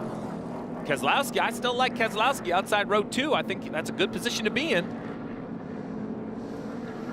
Next race for the Cup Series is going to be Jeff Burton's Playground. New Hampshire, August 2nd. One race closer to the playoffs. That one will be on NBCSN. And Burton, I think you're the only driver that's ever led every single lap of a race to win there. Is that right? Yes, Rick, that's correct. Pretty stingy. Pretty stingy. So Steve talked about Martin Truex Jr. and how he lost these spots. Well, look at the push. Great job pushing Keselowski. Everything's good right now. He goes right here. Keselowski goes up the racetrack, and Truex tries to go to the middle, and then right here, see what happens with him. He gets a big push, but as he enters turn 3, with Keselowski on the outside, Hamlin on the inside, he just loses his momentum, and now he's going backwards. It's a great example of how in these cars, with this package, sometimes you make a move that feels right and it just doesn't work out for you.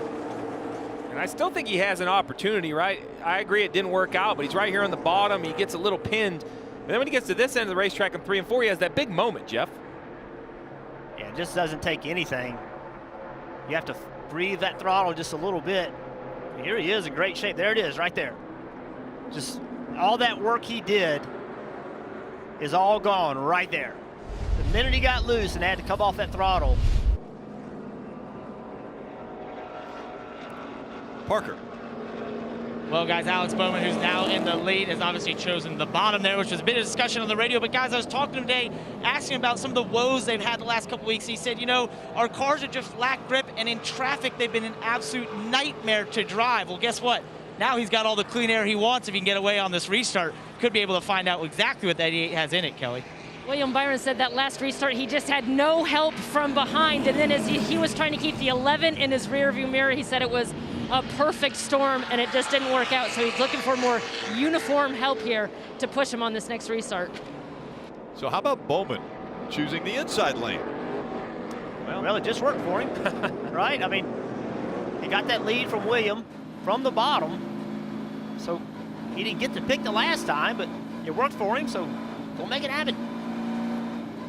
Coming up on 22 laps to go.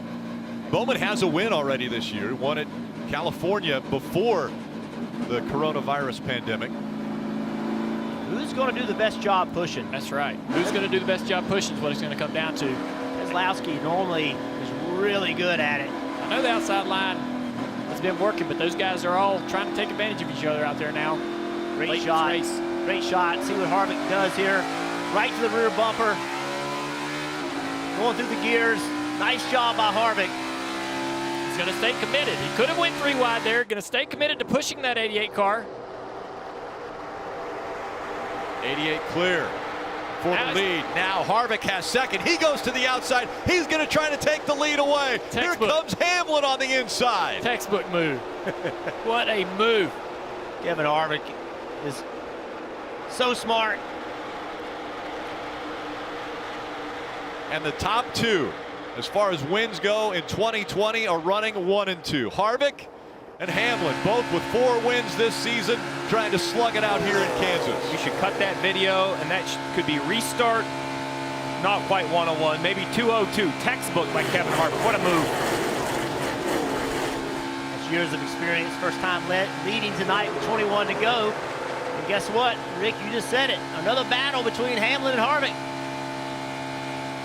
And interesting, Harvick we saw fall back pretty much every restart up until the last 2. He had been dropping back after every restart. Now all of a sudden, he is surging to the front, Parker.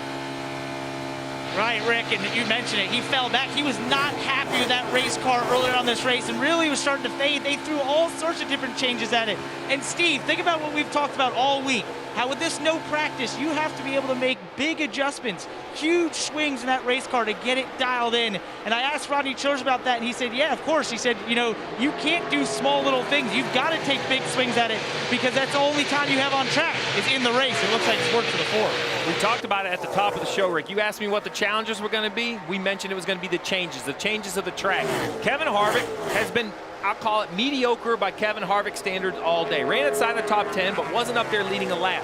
But now is when Rodney Childers knew he needed to be his best. And then his driver, with a good race car, put an absolute display on those last 2 restarts.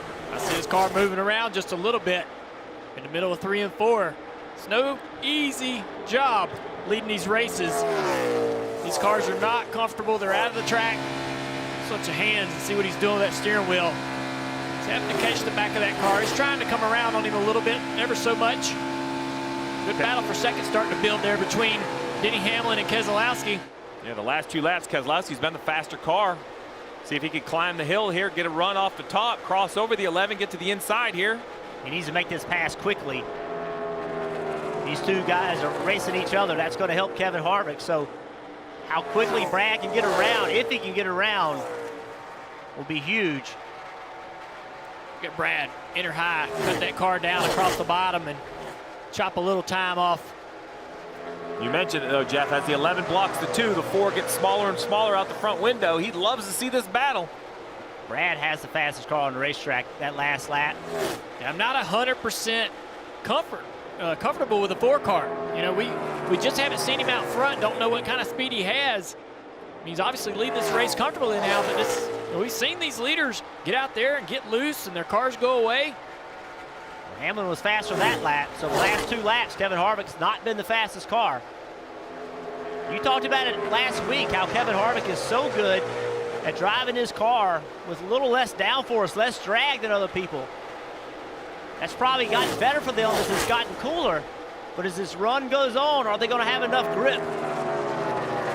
Hamlin now running up against the wall. We'll see if he uses that same strategy here through 1. Denny just barely faster that lap, running that high side. 3 of the very best going at it right here. So much fun to watch. Look. Alex Bowman, just a little bit ago, chance to win this race, just trying to make speed, and car gets away from him. Car just does not have the grip he needs it to have. Denny's coming. Yes, I just said that to myself. The 11 of Denny Hamlin, it took a couple laps, but that car has come together, and it is running the 4 down here in the closing laps. 2/10 that lap, Dale. He made his time on the top, but that corner right there, he ran the bottom. Thinking maybe Harvick might be starting to go to the top to take his line away. Think about the disappointment in Indianapolis for Denny Hamlin, leaving that guy, Kevin Harvick, in the closing laps. A right front tire, and then a couple bad runs by the 11 standard. Can he come back redeem that Indy disappointment, pass the 4 car in the closing laps. I heard the spotter say they thought the 4 car was too loose to run the top. He's going to have to. He's going to have to try to find a way, but he's not going. He'll have to make a big block here. He can't do it. Yeah. Last 4 races, Denny Hamlin, 12th or worse. Even though he has 4 wins, you're always looking for confidence. This would be a huge confidence boost for Denny Hamlin. He's back out front at Kansas. New leader, the 11. That was from the 11, by the way. Chris Lambert, that's spotter tough for that team. That's so tough and frustrating for Harvick to not be able to move around. He seems to be forced into just running that bottom groove because of how loose his car is. But look at what it's doing now, this higher drag package, right? He has clean air right here in the corner, and when he gets on the straightaway, he actually uses a little bit of this draft, a little bit of the toe to stay in touch with the 11. The 11's not driving away yet. That's true. But to see, the balance will continue to shift on this 4 car and give him some sort of a shot to be able to get back there. You know, when he's following Denny, it will tighten his car just a little bit, but I think Denny's going to end up driving away here. Look at the momentum off the high side that 11 car gets down the back straightaway. 1 and 2 is where Hamlin's better. Down here, Kevin Harvick can make it work. Chris Gabehart excited. He is a racer, former driver, been around racing his whole life, absolutely loves racing, loves his opportunity being at Joe Gibbs, being Denny Hamlin's crew chief. Kelly. You guys talked about that disappointment at Indy for Denny Hamlin when it looked like it was his race to win. But also remember what he told me about this rivalry building with the 4 car. He said there is no one else I'd rather go battle with and go head-to-head with than Kevin Harvick. His crew chief, Chris Gabehart, told me they have got a chip on their shoulder because in spite of the good performance, they have not had the results the last few weeks. They are eager and hungry to get back to victory lane. He feels like they should be winning at least a few more races in this next stretch ahead of the playoffs. Well, Denny Hamlin has finally stretched his legs away from the 4, but a new player, Brad Keselowski's past the 4. You mentioned his short run speed. Jeff, it seems like the 2's holding on pretty good. And Truex, the blue car, in 4th. The last 2 laps has been the faster car on the racetrack by a couple tenths. I just don't know if there's time. Harvick is just struggling right now, trying to make time. Look what Brad's done. He's got his car right against the wall, moved up the racetrack. Harvick struggling. Now that time, Brad to the bottom. Look how fast the 19 of Martin Truex Jr. is. So Harvick has fallen back now, running 4th. Out front, Hamlin. Keselowski trying to reel him in. Are there enough laps, though? Coming up on 7 to go. And Denny Hamlin almost into the wall coming off of 4. The last 2 laps, Brad Keselowski has become a contender. Fast laps, Jeff, running right on the fence. 7 laps to go. Denny Hamlin, maybe a little mistake there, coming off of 4. Let's see what Brad does. What a great race. We're seeing great racing here. Remember, Saturday, back in action here at Kansas Speedway with the Xfinity Series. Man, Brad's making a lot of time there through the corner. God, that corner entry speed was so much faster than Hamlin. Talk to me, where's he running? The wall, he's on the wall. Yeah, Denny Hamlin wants to know where the 2's running. The front tires on the 2 are so efficient, how he can run a lane off the wall and still turn through the middle. But you see what he did. He got told he was running the wall, so what did he do? He went to the top. Take that air away. Truex still the fastest car on the track the last lap. That right there is where Brad's fast. The entrance to 3, into the middle of 3. 5 more right here, 5. Denny's going to have to hope to catch all the lap traffic in all the right places. Parker. And that's what they're telling their 2 car, Dale, exactly where that lap traffic is. But also, interestingly, they're telling him where Truex is running because he's been the fastest car on the racetrack the last couple laps. Not necessarily worried about Truex passing him, just trying to learn from Truex. Look at Brad be able to make time, like you say, running just a little bit lower. He has to go find some clean air. He cannot run in the tracks of that 11 car. And that seems to be working. Only 4 to go. Denny Hamlin won here in October, the last time the Cup Series was on this track. trying to go back to back. It's a good corner for Denny down there in 1 and 2. This is where Brad's faster. He just mow into the turn 3 so much deeper. He does, but he just doesn't take the momentum off the corner. You know, if he could be on his better bumper. through 1 and 2 with what you just did. He's a little better through 3 and 4. Oh, I love the information. 3 more. It's a mirror without having to look in your mirror, right? Information to the leader about where he's good and where he's getting beat. And really what the deal for Hamlin right now is just don't make a mistake, right? Just, you don't have to be great right now. Be good. Don't have to be great. Even if you give up 0.2 of a second in 2 laps, you're going to be okay. You just don't want to give up 0.2 of a second every lap for the next 3 laps because he's only ahead by 0.6. Make him pass you, though, Rick. That's what I'd be telling Denny Hamlin right here if I'm Chris Gabehart. Buddy, this is your race. I need 3 miles. A little extra space off the wall. Don't give him the lead. Make him come get you. And I don't think you have to tell Denny Hamlin much. This guy has won a ton of races. So many have said last year was Denny Hamlin's greatest year. He wasn't able to win the championship. Denny said that his loss at Indy earlier might have been bigger than losing the championship last year. Well, now, with 1 lap to go, presented by Credit One Bank, Denny Hamlin in position to win his 5th race of 2020. The gap still a half a second between first and second.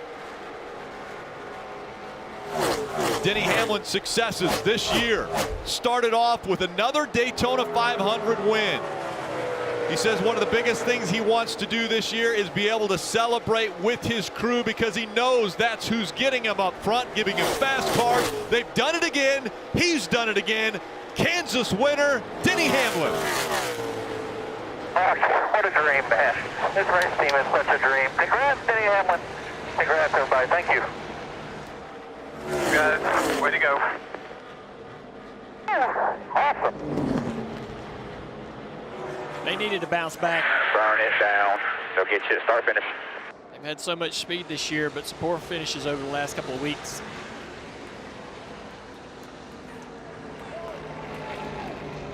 These guys work so hard.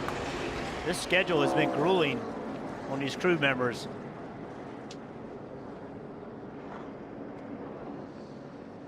Rick, I talked to Chris Gabehart today. He told me with confidence the finishes were not indicative of the cars they've had the last few weeks. He goes, don't worry about where we finished. We had good cars. We had cars that could have won. I wasn't sure. I was like, man, I watched those races. Are you sure? Well, he knew what he was talking about. Getting pretty good at celebrating. Is Denny Hamlin. This checkered flag moment brought to you by Advance Auto Parts. A couple years ago, we were thinking Denny might be kind of at the end of his career. Some young drivers come in. He was winless that year. We were thinking, wait a second, this guy can't find victory lane. Now he's at the height of his career. Yeah, this is as good as he's ever been. That's for sure. All the pieces are there for him.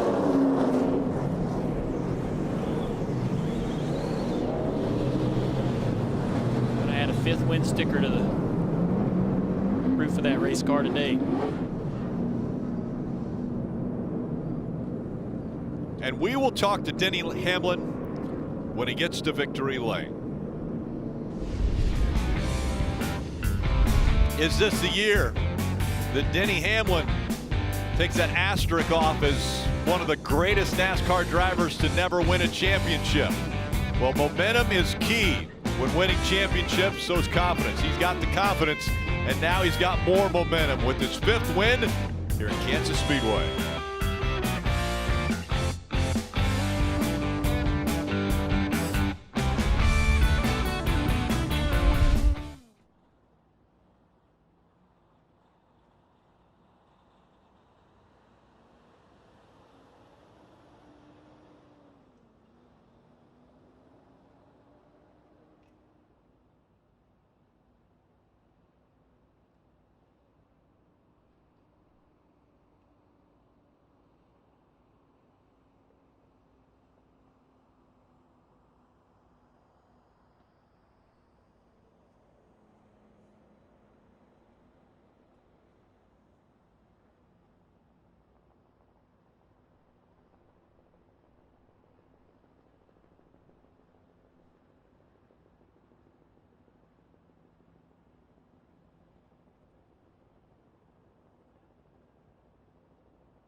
Denny has made it to victory lane. Want to take a look at the Coca-Cola winning moment for tonight's race.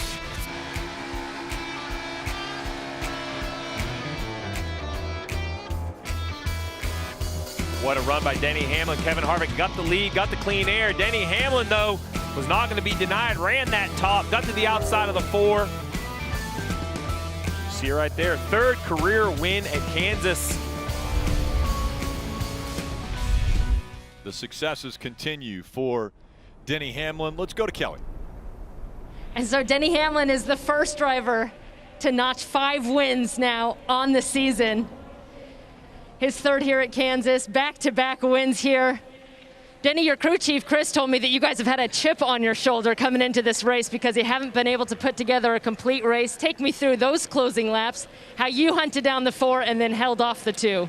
Yeah, it's, you know, I don't know we had the best car. We definitely had a top 3 car all day, but just went and got it there at the end. You know, I saw the 4 getting loose, and you know, usually when you're loose, you're not able to run up high, and that was a benefit for us to be able to get that momentum going. And pit crew did an amazing job getting us out there in front of everyone else that had 4 tires. But proud of this whole FedEx team. You know, we've had a rough 3 weeks, but you know, we're leading to Indy when we blew a tire. So I tell you, this team's really hitting on all cylinders right now. Thought maybe last year was going to be your dream season, but we just heard you say this is a dream team you've got going right now. What is it like to show up and week after week have a shot at the win? Yeah, I mean, you know, we can win any given week, and that's something that is really hard to come by. So this team's good at short tracks, intermediate, super speedways, and got to thank FedEx, Toyota, great engines, great help from them, and got to thank the Jordan brand, obviously, Coca-Cola. Just all of our partners at JGR. They've just done a great job of building us fast cars. Fans are missing, but someone else is missing here too, Denny. Have a look. Your family can't travel with you to the racetrack. But what do you say to your girls watching at home? Hey girls, love y'all. See you when I get home. Hi. Congrats, Daddy. Now you have to put me on the 4-wheeler tomorrow. Better wake up early in the morning. Any excuse to stay up for them, they're going to do it. So, see y'all. See Taylor. See Molly. It's a good excuse now. Nice to see the girls back at home watching Daddy right here in victory lane. His 5th win of the season for Denny Hamlin.